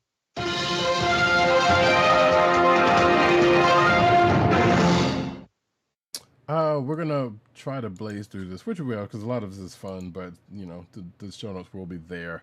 But there's some fun stuff in here. Start off with cinematic news, and actually before we start off with that, I forgot to shout out Benji Games 2, who was in the chat for a while. So what up, Benji? Hope you're doing What's going on? All right, cinematic news. DC releases trailer for R-rated Justice League movie, and that is for Justice League Warworld, which the trailer is attached to the thing. I did not get a chance to, or I didn't take the chance to watch it. But if you're watching the video version, you can see the trilogy of Batman, Superman, and Wonder Woman. Looks like they're either on Warworld or Apocalypse. I'm not sure, but I think that's probably Warworld, giving the name of the movie. Nevertheless, the trailer is also attached to this, and this movie has a release date of July 25th. So I haven't been keeping up with their animated projects lately, but I'll probably check it out. Next. James Gunn confirms that the upcoming Blue Beetle movie is the first DCU superhero. That is the first superhero to debut in the DC movie universe. Gunn recently sat down with the Inside of You podcast to discuss taking over as co-chair and CEO of DC Studios and writing/directing the upcoming superhero film Superman Legacy. It was during an exchange with host Michael Rosenbaum about the differences between the MCU and the DCU that Gunn revealed Blue Beetle as the first DCU character audiences will meet. Okay. I don't know why that just reminded me of something. But next up, the Flash director Andy Muschietti will helm Batman film The Brave and the Bold. So the rumors from last week are actually true. I don't know if Agent 70 would was going to think about that, but nevertheless, Brave and the Bold is going to be, like I said, a Batman and Robin movie in the DCU, and that's pretty much all we know at this point. Next up. The Flash filmed 3 different endings, one with, spoiler alert, Henry Cavill Superman. And as I said before, show, not a big surprise. Yep. But, which one is the actual, what is one is the actual ending, and what are the 3 issues? Hey, you can read it for yourself and find that out. Agent 70 knows, but he can't say anything. Well, he can, but Exactly. I'd say go ahead and spoil it. That's just me. I don't want to do that for everybody else because I don't care. Next up, though, speaking of the Flash, the opening weekend's box office is lower than Black Adam's opening weekend, apparently. Wait a second.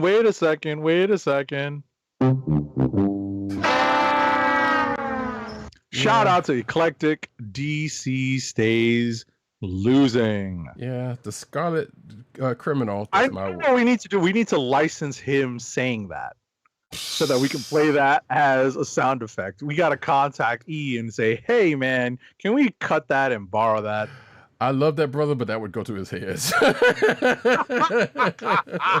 And he doesn't need that. We both know this. Shout out to Eclectic. Indeed. But according to Deadline, though, the movie opened at 55.1 million over 3 days and expected to reach 64 million for the 4-day holiday weekend, of which this is, during its run of over 4,000 theaters.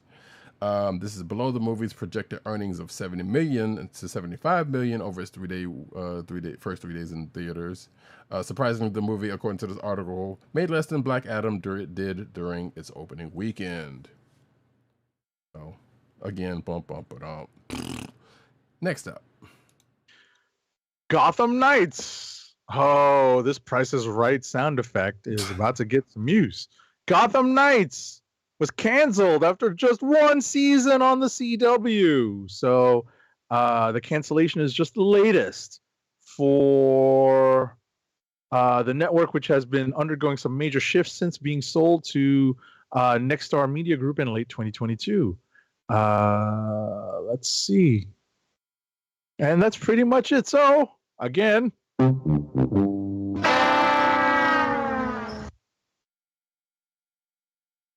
Indeed. Blink.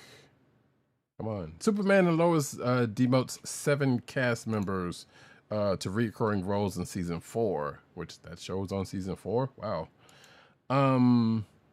So yeah, I'm not going to go through all of these names, but yeah, there's a bunch of characters, some of which you may know from the Superman universe, apparently including Steel and Lana Lang. And Natasha Irons were a part of this joint. So let's see. The goal is reported to have any of the cast members appear in the 10-episode 4th season in recurring guest starring roles, depending on their availability, according to this article. So there is that. Next. Thunderbolts, Blade, Avengers, Kang Dynasty, Secret Wars among Disney release date changes that have come as a result of the Writers Guild of America strike. So, because the scripts are not ready, Avengers Kang Dynasty, actually, Thunderbolts and Blade are waiting the strike out before rolling cameras. So their scripts are already done. Scripts are not fully ready in regards to Kang Dynasty, so it moves from May 2nd to 2025. From May 2nd, 2025 to May 1st, 2026. Secret Wars has been pushed another year from May 1st, 2026 to May 7th, 2027. So there are some delays in the works. Brave New World is getting pushed to July 26th, 2024. Deadpool 3 is actually moving up a little bit to November 8th, 2024. Thunderbolts is staying in 2024, going from July 26th to December 20th, 2024. And Blade is going from September 6th, 2024 to February 14th, 2025. And FF goes even deeper in 2025 from February 14th to May 2nd. Which out of all of those, the movies that we hadn't heard too much about is Fantastic Four and right. Blade, but we don't think we've heard more about Blade than Fantastic Four because it's been having, issues here and there. Deadpool 3, I guess I'm not surprised by that, but why? Well, I guess that's the ones that's probably close to being ready anyway. The closest to being ready because they've already been doing things. So, I guess. The Incredible Hulk smashes his way onto Disney Plus, or at Plus, as Agent 70 would say. So this is the Ed Norton Hulk, not the Ang Lee one. The one that some would say had kicked off the MCU. Pretty much. Yeah. It helped because it came in the wake of Iron Man. Right, and also had the end credit scene that tied everything, or that tied it to it. So yeah, there is that. And movie was all right. I mean, I know people talk about the difficulties of Ed Norton behind the scenes, but it was all right for what it was, I would say. Next up, though, Marvel's Spidey and His Amazing Friends thwips into a 4th season. Yay! I like Spidey and Amazing Friends and His Really? Amazing Friends. Huh? I didn't know you had ever watched it. Fun. I've watched it because I have nieces and nephews Of course. who are of the correct age. Mm. So I'm very much happy about that. And I'm happy to see that, there are other characters showing up on Spidey and His Amazing Friends. It looks like there's a clip that has Iron Man in it. That's pretty cool. Mm. Obviously a bummer for me as a person of a certain vintage, because that title invokes the previous version of Spider-Man and His Amazing Friends. That I mean, it does for me also. Yes, I know, but this particular version does not have the other two that would right. Would make You know what? necessity. That's just waiting. They're waiting. They're gonna make cameo appearances. You know it. So, but even if they did, I kind of wonder, like, who of the kids would even know, Their parents might, of but this age actually range? probably not. Yeah, exactly. Depending on how young they are. But I mean, I've seen like a clip or two. That's like, yeah, it looks cute, but obviously, not for not for folks of our old age. But it is cute. And I take that back. You know what? We got to get away from that. But you like what you like. If this is the thing that's cute, because I've watched some stuff that's probably not from my age range and have liked it. So yeah, like it if you like it, But it's generally not made for folks of a certain age. Anyway, original documentary Stanley now streaming on Disney Plus. I watched it. Did you? Yes, it's not good. It's not bad. It's pretty good. So I forgot to put it in the lineup, which is probably just as well. I understand that Kirby's son or grandson has some Yeah, issues. of course he is, because cranky. Right. Yeah, has some issues with portrayal or something with the Stanley with this documentary. Yeah, I thought it was pretty fair-handed the way they portrayed Lee probably taking a little too much credit towards the end of his life in the later stages of his career for the creation of these characters, because essentially he was a co-creator. Right. But ultimately, I thought they were pretty fair-handed when it came to the portrayal and how Stan maybe overstated things a little. Right. And I mean, and not the first time that criticism has been levied against him, that folks like us would have heard anyway. But yeah, I'm looking forward to checking this out, because I've been curious to see how they handled it. So definitely get on to that when I get to it. Next up, Star Wars movies are getting new release dates. So Disney announced release dates for a number of upcoming films, as I said earlier, and that includes the next Star Wars movies. So a to be announced movie that is rumored to be a new Rey Skywalker movie has been delayed from December 2025 to May 2026. There's going to be a to be announced movie on December 18th, 2026, and another one a year later, December 17th, 2027, still to be announced. yeah, and obviously Strike, Right. well, some of it anyway, but not all.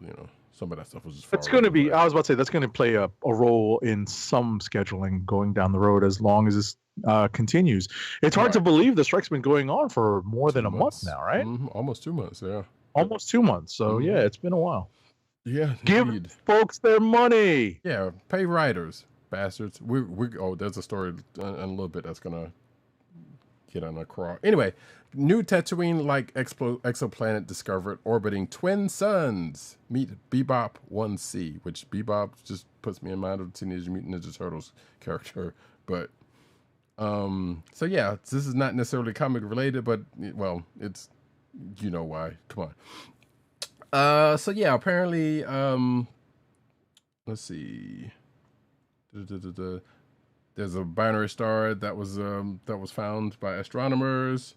That they see up to now, astronomers have confirmed the detection of 14 circumbinary planets, one that whirls around both stars of binary planet at once. This particular one that they ended up naming, the name that I already said, and apparently this discovery kind of changes some things. Let's put it that way. You can read the article to get into the weeds on that one, but hey, Tatooine is real apparently. Right. Next up. This amazing Star Trek box set's answer to how much Captain Picard do you want is basically yes. So it's due out later this year. The Picard Legacy Collection is about as definitive a Patrick Stewart collection as you can currently get. So it's a massive Command Red coded box set that collects basically every major appearance by Patrick Stewart across his tenure, except presumably the first episode of Deep Space Nine, where he shows up to get yelled at by Sisqo for being responsible for the death of his wife at Wolf 359. Let's see here. Yeah, there's a lot of Blu-ray stuff in here, movies and whatnot. I'm looking for the price. So the Picard Legacy Collection is set to release October 17th in the US and then later in Europe. No price has been confirmed yet, but you're getting over 200 hours of Star Trek. It's going to cost you a couple of bars of gold pressed latinum. Yeah. So obviously all of the seasons of Picard is going to be in here, and probably a good chunk, if not all of TNG and the movies, which makes that kind of weird, but Right. I get it, I guess. So anyway, Transformers animated movie hyped up by Scarlett Johansson, who's in it as Alita 1 apparently. So another Marvel another Marvel actor is in this, as opposed to the Chris Hemsworth that we already found out about. And apparently, I don't know if we knew this ahead. She's not the only one joining this, but the only other one that we know of from the Marvel side, because apparently Brian Tyree Henry is Megatron, which okay. Sure, that man's got a voice. He's all right. Keegan-Michael Key, some might note him as Jefferson as in Spider-Verse movies, or Paperboy. Anyway, Keegan-Michael Key is Bumblebee, which sure. John Hamm is Sentinel Prime, and Lawrence Fishburne as Alpha Trion. So got some names in this so far. And of course, like I said, the aforementioned Scarlett Johansson is a later one. So yeah, we'll see how that turns out. Next up, Babylon 5 movie footage reveals a first look at new animation style. So J. Michael Straczynski, Babylon 5's creator, shared footage from the upcoming animated movie Babylon 5: The Road Home, featuring original cast members. So he used his official Twitter account to share a 10-second clip of footage from the animated movie. Okay. Yeah, I didn't watch this, but he's quite proud of it. So, which good on him, because I know fans of that show has been wanting something to happen with it. So, this is the way this happens, then so be it. Right. Mortal Kombat 2 movie finds the perfect scary huge guy to be Shao Kahn, and that person is British actor Martin Ford, who is a name that I'm not familiar with, but Ford will be joined by newly confirmed cast members Desmond Chiam as King Gerard, aka Katana's dad, Anna Gwen as Queen Sindel, and Damon Harriman as Quan Chi. If you know enough about MK, and this is not the only MK news that we will have, then those names mean something to you.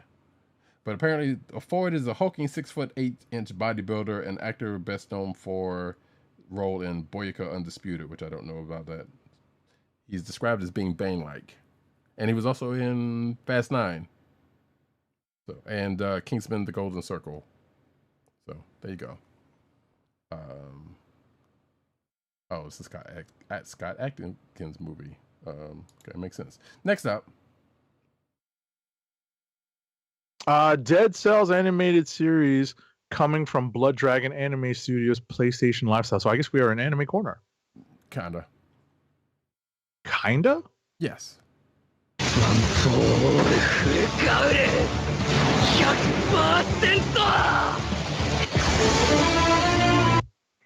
French animated streaming service ADN is teaming up with animation house Bobby Pills, a studio that describes itself as a team in Paris full of depressive, beautiful, effed up people making cartoons for depressive, beautiful, effed up people for the show. Bobby Pills is also behind the upcoming Far Cry 3 Blood Dragon anime, Captain Laserhawk, Blood Dragon remix that recently got a trailer at the Ubisoft Forward. All right, so this is like video game stuff too. Okay. Yes. Also, then if there's another tie to this, Adi Shankar, who was behind that Castlevania anime, is also producing this, and he was the one who presented the trailer for this because he's behind this as well. Got it. Character photos for Netflix's live action Avatar: The Last Airbender series has come up. So yeah, more pictures from that live action Avatar: The Last Bender that I will probably watch, but none of those things have been all that great, especially where Netflix is concerned. So if you're watching the video version, you can see Aang right there, and I think that's there's Asaka, so the Katara, and of course Zuko pictured. So I don't know, people seem to like it, but I didn't. This is from that Tudum, Netflix's Tudum event that's been going on, where they also showed the next article, and also that a trailer for Extraction 2, which I think already came out on the 16th. Yes, which starring it's Chris on Hemsworth. Netflix. Yeah, Yes. Mm-hmm. on Netflix. Yeah, I hadn't watched it. I've not watched it, but Neither yeah, have I. Yeah, we're both thinking the same thing. Like we didn't get around to it. I watched the Stan Lee thing instead of it. right. I watched that first Extraction. It was pretty good, so I'm gonna have to. I'll probably check it out with old Chris. So anyway. Yeah, I mean, at the end of the day, tomorrow. I was about to say, in Okay. observance of Juneteenth, a lot of us have tomorrow off, so that might be something to watch tomorrow sometime. Right, got some time in your hands. Next up, though. What are we up to? One Piece? Mm-hmm. One Piece fans are hyped for a Netflix series after the first trailer, are they? So One Piece will be Apparently. making its live action adaptation debut with Netflix later this summer, and fans are apparently hyped for what the new live action series has to offer after checking out the first trailer. Okay. I have not seen such. One, I haven't seen this trailer. Two, I have not seen such hype, but I do know of one One Piece fan, so I will have to check out his Twitter and see what he thinks about it.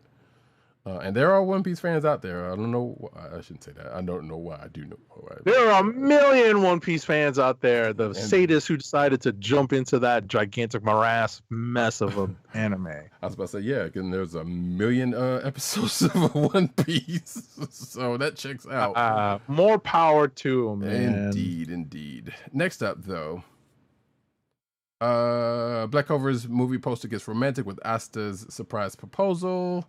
The Black Clover fans have been, Black Clover has been teasing fans about a potential romance for Asta ever since he started proposing to Sister Lily when the manga and anime first began their runs. I know very little about Black Clover, so all of this is over me. Black Clover anime will soon be making its big return to screens around the world with its very first feature film. Although the TV anime ended on a big cliffhanger, Black Clover, Sword of the Wizard King is offering a brand new story not seen in Yuki Tabata's original manga. So there is that. There's a picture from the Twitter account for Black Clover official account. So there you go for you fans of that. Next up. So let's see. So Demon Slayer season 3 reached its penultimate episode last week, and it brought Mitsuri's the Love Hashira's love breathing style to life. And you can watch a clip here. And we've got some Demon Slayer stuff following in the next few stories. Take it away, Roddykat. Indeed. Demon Slayer celebrates season 3 finale with Times Square takeover, which happened the day before we recorded. In Times Square. I don't know if Agent 70 caught wind of any of that. No, but I saw pictures of it. That's pretty cool. Yeah. Of course, leading up to the season 3 finale, which happened, of course, on the day that we were recording, at that Agent 70 and I both watched right before the show separately. Right. Right, we literally watched because it dropped Sunday, so it happened to drop just in time for us to watch it before recording this movie protocol episode. So, slight spoiler alert, if you haven't seen it yet, this is a longer episode, because I was kind of wondering, because it was like, it's episode 11, and usually an arc would end in 13, and now I understand why. Because right, or 12, yeah. Yeah, well, yeah, it depends on the thing. But and now we know why, because it's an extra long episode. So yeah, that happened today. There's also another, like a 360 version of in the clickbait section of the takeover that you can watch. Like I said, just go to the show notes and check it, because I think this was just a little clip from things there, but there's like a little longer video of what went on. Next up, yeah, that's pretty cool that they did that. I mean, listen, pre-COVID Times Square obviously is one creature. Post-COVID Times Square is a little different. The tourists are definitely back. It's it's a little less. There's a lot more.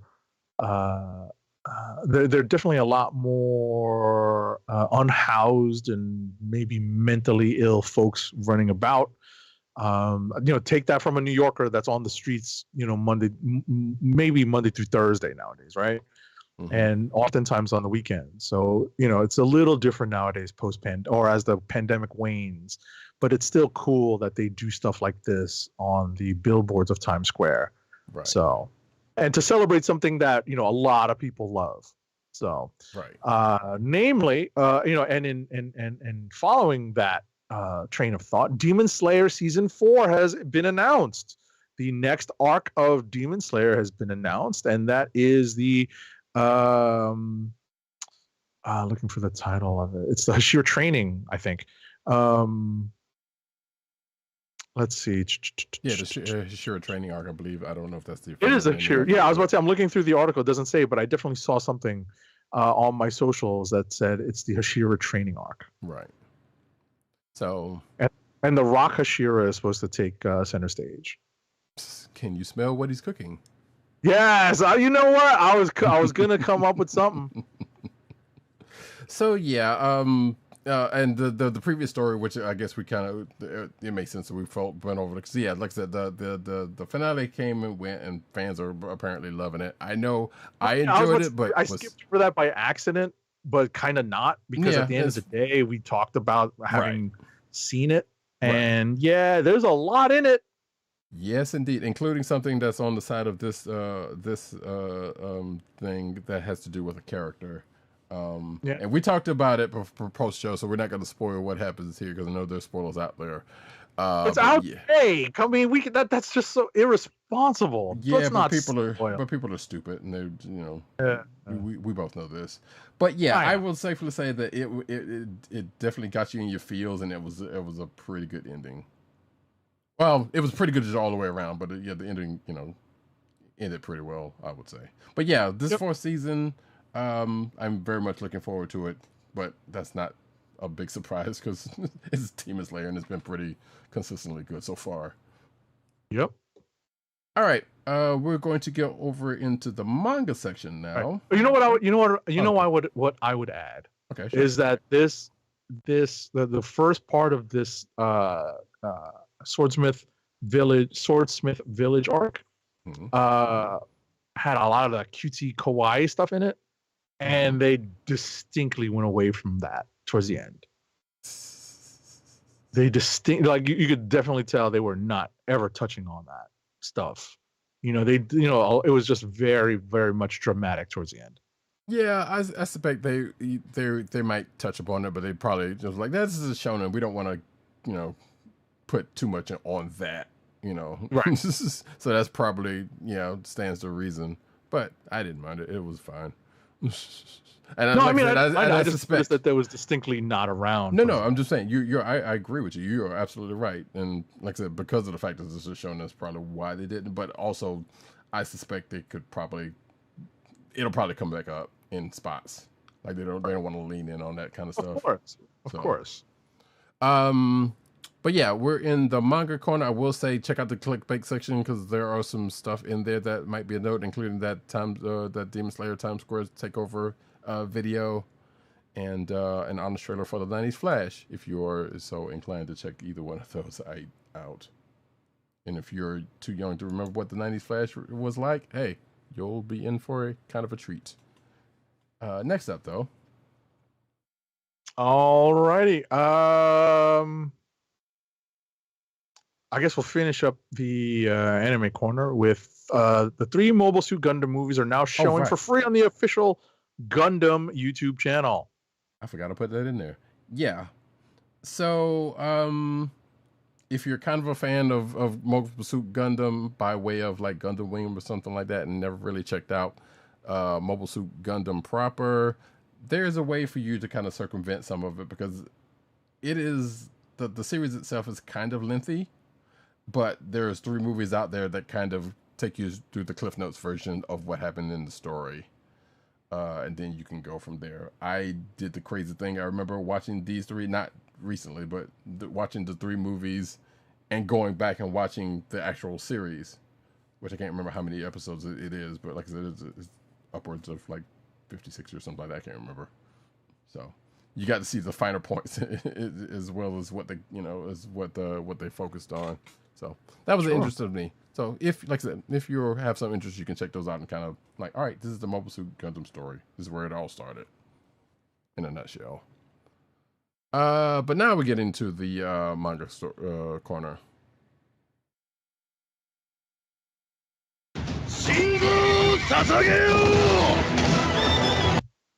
So here's a big bummer. Blackjack gets an AI manga. If we talked about paying writers, and now this company wants to do this, but Osamu Tezuka's classic Blackjack series is getting a new manga co-produced by Tezuka Productions and Artificial AI. Artificial Intelligence, aka AI. Y'all know that already.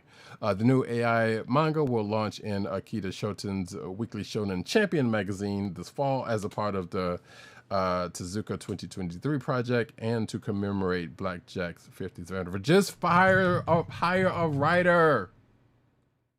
God damn it. When Skynet comes, y'all are going to be mad at stuff like this, and it's going to be your fault.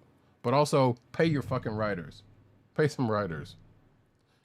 Anyway, next up. Yeah. You chose poorly. Exactly. You know what I'm saying? All right, so Sandland is a new adventure game based on a manga by Dragon Ball creator Akira Toriyama. In the middle of this year's Summer Game Fest, Jeff Keighley teased the new game with characters from storied manga artists, and he wasn't kidding. Sandland is a new adventure game from Bandai Namco, featuring character design from Akira Toriyama, the man who gave us Dragon Ball. The art of the Dragon Quest series, the characters of Chrono Trigger, not to mention countless more manga titles. Sandland was initially a short manga series written back in 2000 by Toriyama. Now it's a game. Okay.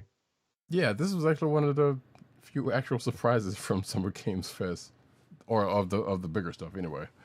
So I'm like, huh, that's weird. DC Dual Force cancels beta weekend, which, so I put this in here partially because 1, it's a game stuff and you know me.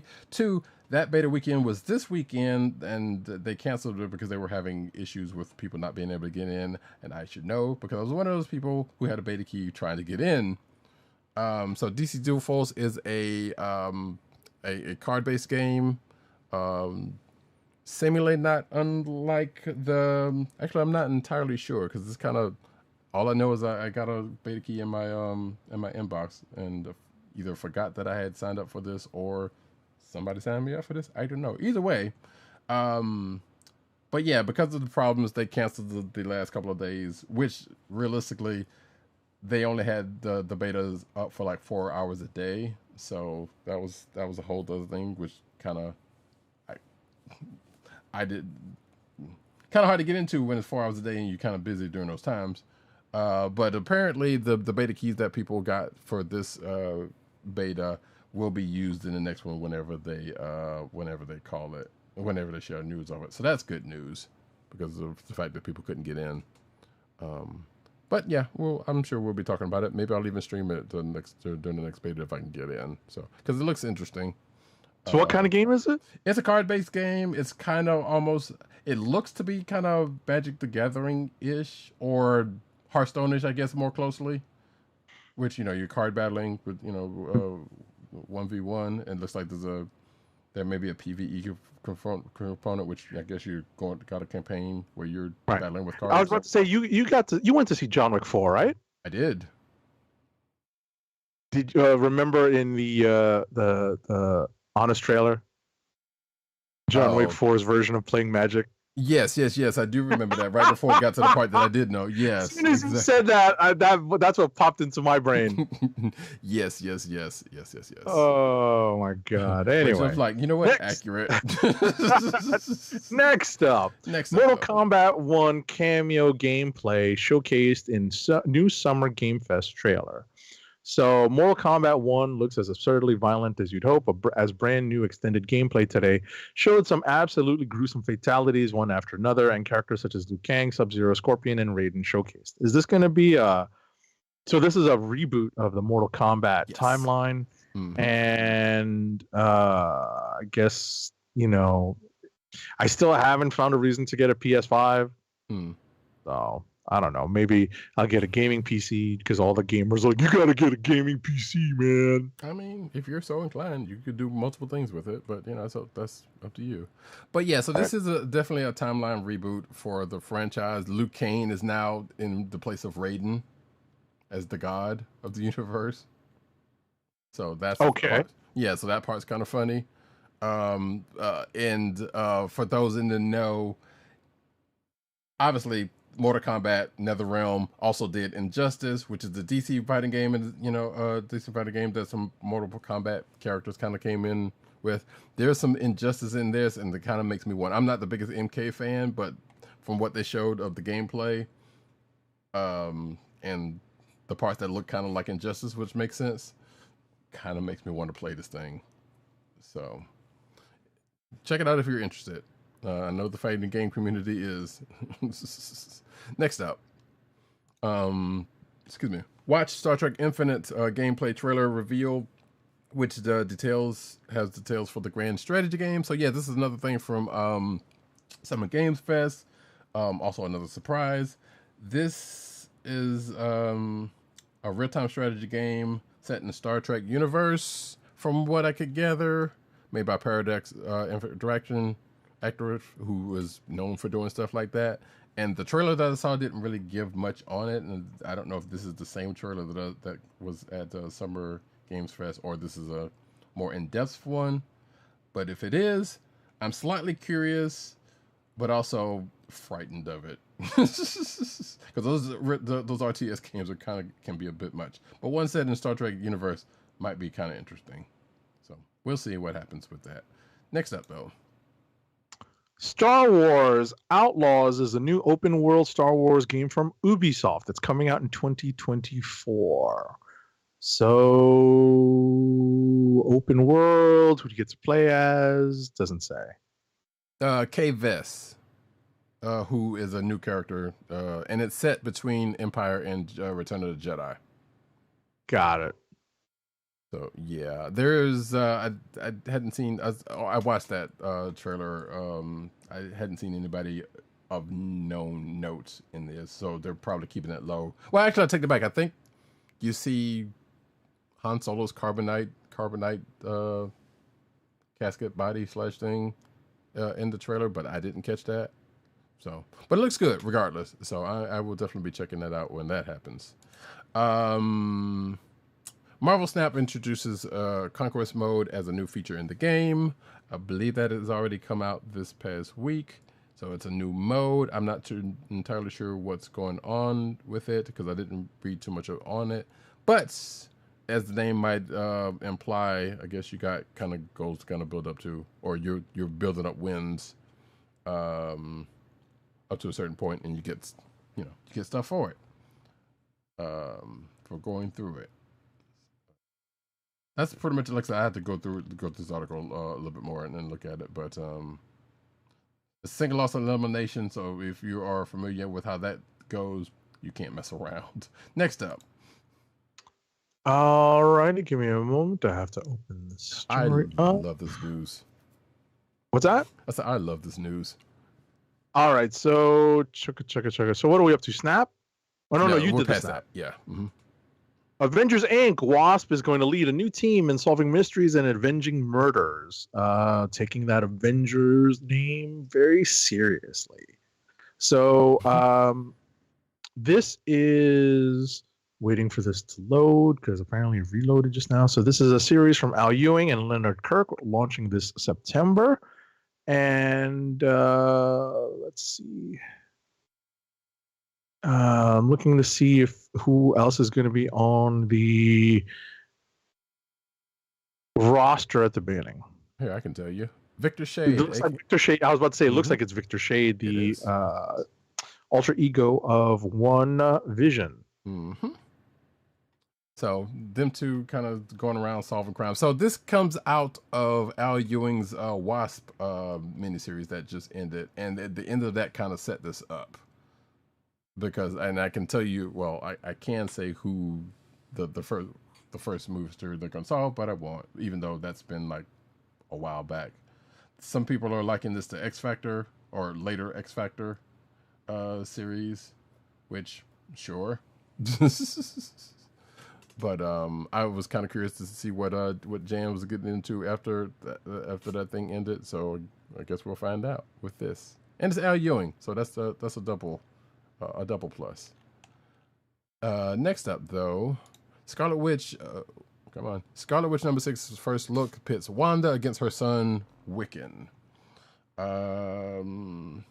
So yeah, apparently.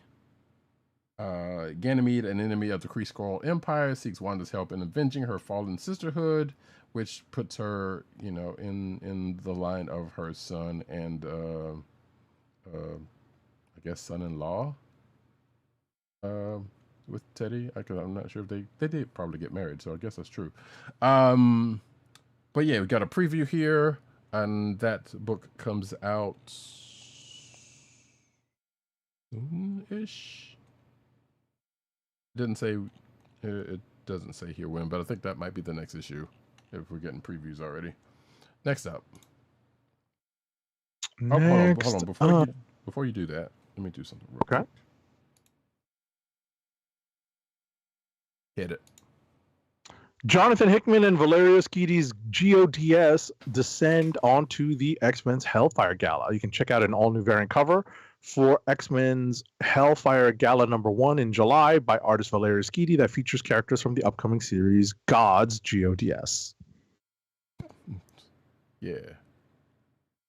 I was going to make a Wu-Tang joke here, but I don't know. It seems weird. But yeah, you can see the cover right there. Don't know those people. Speaking of the Hellfire Gala 2023 #1 sets the stage for Krakoan high fashion, drama, and the fall of X. So there's a new trailer for the Hellfire Gala, which apparently has Nimrod and some Stark Sentinels crash the party, and of course, I suspect from the way that sounds, maybe some Red Wedding shenanigans going on. But that's me speculating. So, and that, do we have a date for that? I think we do. Yeah, July 26th is when that's going to happen. So look forward to us talking about that then. Next up. Silver Surfer helps the son of Captain Marvel live up to his legacy in a new series by Ron Martz and Ron Lim.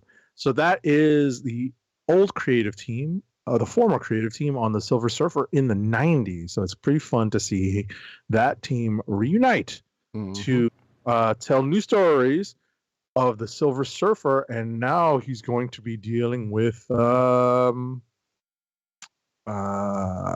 his face? Not Novaris, the other one. It's Genis, right? Genis Vale, yes. Yeah, it's Genis Vale. Yep. Yeah. Which is not the first time, but of recent note. But I guess sure. Yeah. I didn't actually. I need to read that. I love it in the article. Martz is like, I can't say no to the Silver Surfer. I can't say no to Ron Lim. So here we go again. You know what? Fair. Also, every time I see Ron Lim's name, I think Rom. as in Space Knight. Oh goodness. I don't know why. Well, I mean, obviously, I know you know why. You take it the whole middle section, but anyway, Captain Marvel dons a new costume for a new run by Alyssa Wong and Jan Bazaldua.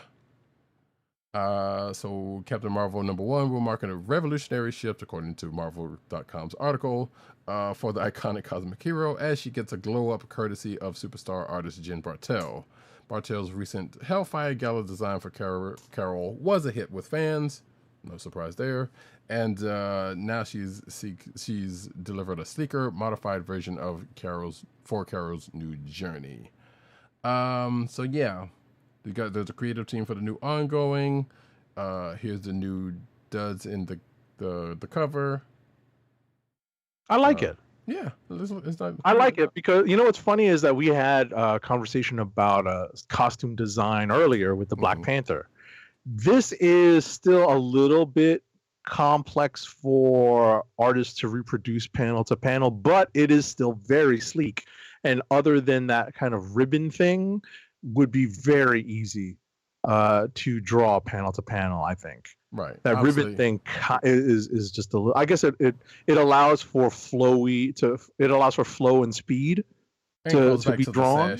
Right, and calls back to the sash. Exactly. That's definitely a callback. You definitely took the words out of my mouth when you mentioned that it's a callback to the sash. So, but ultimately, you know, like I'm thinking strictly from a design and art standpoint. That's still how I look at a lot of comic costume designs. So, I definitely see how they can use that and adapt that to make it like a pseudo speed line, as it were. Mm-hmm. You know, to show and exaggerate movement. So in any event, that's pretty cool. I like that design. Yeah, I do too. Jen Bartel's art is usually pretty great. So this is pretty good. There's part of me, and this is gonna sound like a joke, kind of looks marching bandish with the vest jacket thing. Mm-hmm. But like it's still a good look, and she's losing the jumpsuit, which I'm sure cosplayers will go crazy for this regardless. So I mean, they go crazy for anything that's different and a little bit and still easy to replicate. Right. Well, I was about to say just the Carol core in general is right out there, so they're just gonna eat it up. And yeah, like you said. Next up, though, first look at Blade #1 from Marvel Comics. So this is going to be by Brian Hill, former guest of the Comic Book Chronicles, and Elena Casagrande, on sale this July 19th. So take a look at this article, and you'll see a few images from that new issue. Right. So the launch. The Elena Casagrande is kind of making me excited because her run on Black Widow. Oh yeah. And I'm not going to say knowing Brian Edward Hill or Brian Hill is he short too, I guess, but I expect there's going to be some interesting panels being done. Definitely. So they're going to work up. So yeah, looking forward to that. Some sad news. I hate that I got the sad news, but somebody had to take it. We lost a legend, folks. John Romita Sr., legendary comic artist, passed away at 93. Lived a long, fruitful life. So, you can't take that away from him. But nevertheless, it's still sad. And actually, of course, as things do, people have outpouring, including from his son. Outpouring of. Well, his son announced it on Twitter. Right. But there's been condolences from other folks in and around the industry. And of course, sometimes a little bit of dirt, or I guess tea, as the kids would say, because there's been something like which I think came out from so it was like JR Senior was the art director, but didn't get paid for that job. Right. It's coming and other things which I'm not going to mention, but nevertheless, celebrate the man's life and art, which again, iconic. Definitely. I met him twice. Excellent person. Got his autograph a couple times on a couple different things. So, very, very cool guy. When I met him. Right. You can see one particular page, of course, is a visual very legendary page of when Peter met Mary Jane. Yep. Face it, Tiger. Come on, guys. We all know that panel. Yep.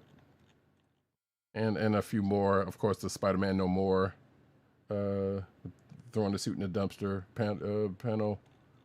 Some good stuff. Just to name a few. So, next up though.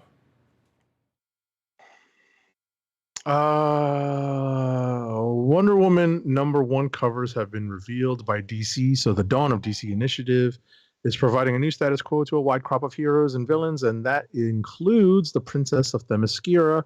So Tom King and Daniel Sampere would be working on will be working on this new Wonder Woman ongoing series, and we have an exclusive look at the covers for #1, which will be released on Tuesday, September 19th. Yep, I'm scrolling through them as we speak. Some nice looking stuff. That one's kind of crazy. Yeah. I forgot. I think she had there's a variant cover of her on a kangaroo, which I think might be her kangaroo, if something. Anyway, let's scroll through the rest of these real quick. And there's a lot of them, so there we go. Stop right there. Next up, though, Batman and Robin's new series unites Gotham's monster villains. So, yeah, it says here, Batman and Robin #1, written by Joshua Williamson and Simone DeMeo, along with covers by Stanley Art, Jordan Lau, Kyle Gu, and Clay Mann. So, according to this issue solicitation, which I did not know solicitations are out, so maybe I should check that out. It says here that the hero's most monstrous rogues are teaming up in the series, and artwork available indicates that this roster will include Killer Croc, Man-Bat, Orca, and White Rabbit, according to this article. The series will also introduce a new revenge-fueled villain with a plot to turn one of Batman's greatest assets against him. So his wealth? What are we talking here? Anyway, that's that. Next up. So, in more sad news, cartoonist Ian McGinty passed away at the tragically young age of 38 last week. According to his obituary, he died of natural causes. But as they mourned him, friends and colleagues pointed out that McGinty's lifestyle, like that of many artists, was one of overwork and underpay, which led to a Twitter hashtag #ComicsBrokeMe, introduced in a tweet from Eisner and Ignatz, winning cartoonist Shivana Sukhdeo. Yikes. Yeah, anytime a lot of stuff comes out, you get the realization of the situation, even if you didn't already know it or have seen some parts of it, but just general folks don't necessarily get to see that part, or don't see that part, I guess, one way or the other. And just then there's those other fools and assholes that were on the other side of this, which we won't get into. Some more sad news, though. There's a GoFundMe set up for Peter David, who just underwent another surgery, or a surgery, I believe. No, he says another. Okay, wait. He has some compound health problems, and the bills are piling up, according to the GoFundMe page. On top of kidney failure and steep medical bills incurred from that, he just had another series of strokes and a mild heart attack. So yeah, this is a GoFundMe set up by I'm not sure who it is, but his wife is the beneficiary, and you can check that out on the show notes. Peter David, prolific writer. We've talked about some of his stuff in the past. Yes, a lot of his stuff, and if you can give, definitely give, man. Wow, damn, Todd Knock. Anyway, let me stop. But yeah, so you can see people's. If you're watching the video version, you can see people's donations. Some donations. Give if you can. Like I said, did Todd Knock donate? Oh yeah, nice. Okay, big good. Sum. Yeah. Good. Mm-hmm. Anyway, next up. All right, next up, Embracer Group's run of acquisitions may have finally come to an end. This week, the Swedish video game and media holding company, which has made countless headlines, buying up everything from the IP rights to Lord of the Rings to the studios behind Tomb Raider, Deus Ex, and Borderlands, announced it would be restructuring in an attempt to make itself a leaner, stronger, and more focused, self-sufficient company. So we all know what that means. Cuts. And speaking of which, take the next one.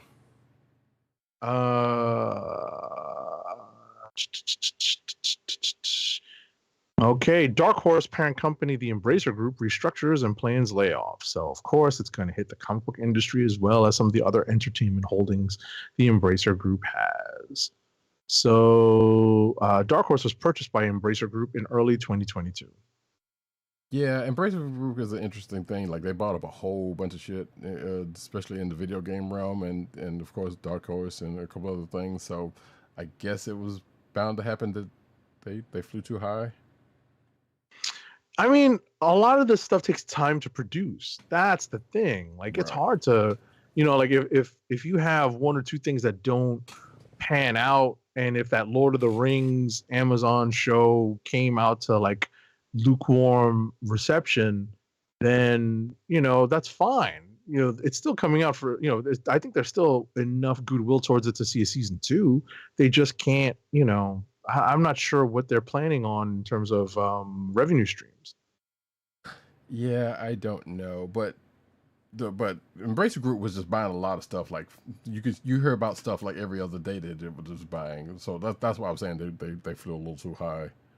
Right. Because like you said, things kind of take time. So I think they didn't. I don't know whether they. Yeah, I don't know what kind of timeline they're on. That's what it comes down to. Right, whether they kind of took that into account when they started buying stuff up. So right, like what are their expectations? That's really kind of what we're questioning here. Right, which was the other reason why I wanted to talk to Matt, because I feel like he would possibly know some, not necessarily inside of what they're doing, but it might have some insight as to certain things. But we might have to ask him outside of that. Next up, though, Hasbro has secretly relaunched, and actually this is perfect that I got this one because it harkens back to a previous conversation. Hasbro has secretly relaunched Transformers and G.I. Joe into its own universe, orchestrated by Robert Kirkman. So if you remember me talking earlier about Void Rivals, this is what I was referencing. Now, that being said, one of those franchises definitely shows up in that first issue of Void Raptors. The other, I don't know. I did not see anything overt about it. But at the end of that particular book, you see a page that that talks about books that are coming out near the end of the year. That would be an Optimus Prime book, a Duke book. I believe there's a Scarlet book, and I think, and a Cobra Commander book also coming. So, and it looks like we do have some of the creative teams here, but and I know I've seen a list of some of that stuff. I won't necessarily go through it here, I guess I could take this last part of it because it's in here. So Larry Hama, if you were wondering about the end of that last run of G.I. Joe Real American Hero, which apparently did actually end on a cliffhanger with issue 300, you will be happy to know that Larry Hama is continuing on with 301, despite having health issues of his own and whatnot. But he's coming back this November with Real American Hero 301. Picking up right where he left, where the last run left off, obviously. Mm-hmm. So look. That being said, though, I think what Joshua says here that Joshua Williamson is writing a miniseries. Let's see, the Duke books. Oh wait, yeah. So one is the Duke book with the artist Tom Riley, and January's Cobra Commander miniseries with art by Andrea Milana. I think there was another book because there was the Duke book, the Cobra Commander book, and the Optimus Prime book, and I'm not sure. Oh yeah, Daniel Warren Johnson is doing the Transformers book. Hang on. Oh wait, I thought it was an Optimus Prime book. Okay, so this is Transformers book simply titled Transformers, written by Daniel Warren Johnson, and that's coming out this October. But it centers around Optimus Prime, naturally. But I could have sworn there was another Optimus Prime book that was coming out, but that might be this one. And this article pretty much kind of spoils what happens in Void Rivals, but I will not, again, because it just came out this past week. But if you want me to, I can spoil it next week. So yeah, that's pretty much that. And like I said, the last article was pretty much the G.I. Joe Real American Hero news. So that is the news, folks. You know, like I said, some fun stuff in there. That whole Void Rivals thing is a whole thing. Oh, and the universe is called the Energon universe. I guess that's the whole shared universe thing. That's the only thing I didn't say from this, but that's been floating out there. Like I said, where G.I. Joe comes in on this, don't know. I just kind of spoiled it, but not really, because you still don't know what happened. Mm-hmm. Like I said, with that is the end of the news, and I believe Agent 70 has a little show and tell for Toy Corner. Yeah, it's a little Toy Corner this week, folks. I'm going to turn off my virtual background just for a minute. Actually, I have something too I can show. But talk about how, I did rehang that Fantastic Four poster behind me for a little bit. I'm going to be redoing the wall probably shortly this summer sometime. But I did get the Into the Spider-Verse, the Across the Spider-Verse, that is. Spider-Gwen, not revamp, but like updating, and it's actually pretty cool. I like it. You know, I like the fact that the design really has just been slightly modernized. I'm not a fan of the tiny feet and the tiny ankles, which make it look fragile, but I really am a fan of the design of this figure. I like the head sculpt. I like the facial. I like the face printing, and I like the mask as well. I'm holding it right up to the camera, folks, right up to the ring light, so you can see with very good detail on my camera what this figure looks like. So make sure you tune in once in a while to the YouTube stream so that you can see what our show looks like and some of the things that we show visually here on the Comic Book Chronicles. Yeah. And for myself, just really, really quickly, I'm not turning off my virtual thing because it's a holy hell mess back here. I got a Funko Pop, but not just any Funko Pop. George Clinton. It's not comic based, but nevertheless, it's the funk is with you. There it is. But that's it. I got another little toy down here, but that's not necessarily. I'll tell Agent 7 about that after the show because it's neither related to either thing. Maybe music, but regardless. How about hit me with one last ad read? Come on, you know what our last ad read is when we're 2 hours and change in. Keep our podcast free by shopping at Amazon. Visit cspn.us, then click the Keep Our Podcast Free link at the top of the page. From there, scroll down and click on the Amazon link to shop. Purchase items from Amazon as you normally would, whether it's books, music, electronics, jewelry, apparel, or Marvel Legends like I did with this Spider-Verse Gwen. Spider-Gwen. For every purchase made on Amazon through our link, Amazon sends the CSPN payment that helps us keep the Comic Book Chronicles podcast free for our listeners at no extra cost to you. Amazon.com through CSPN.us. Do it today! If it's not apparent, we are never calling her Ghost Spider, ever. I mean, I've called her Ghost Spider because they've used it in the comics before. Well, yeah, it's the name of the title. Yeah, I know.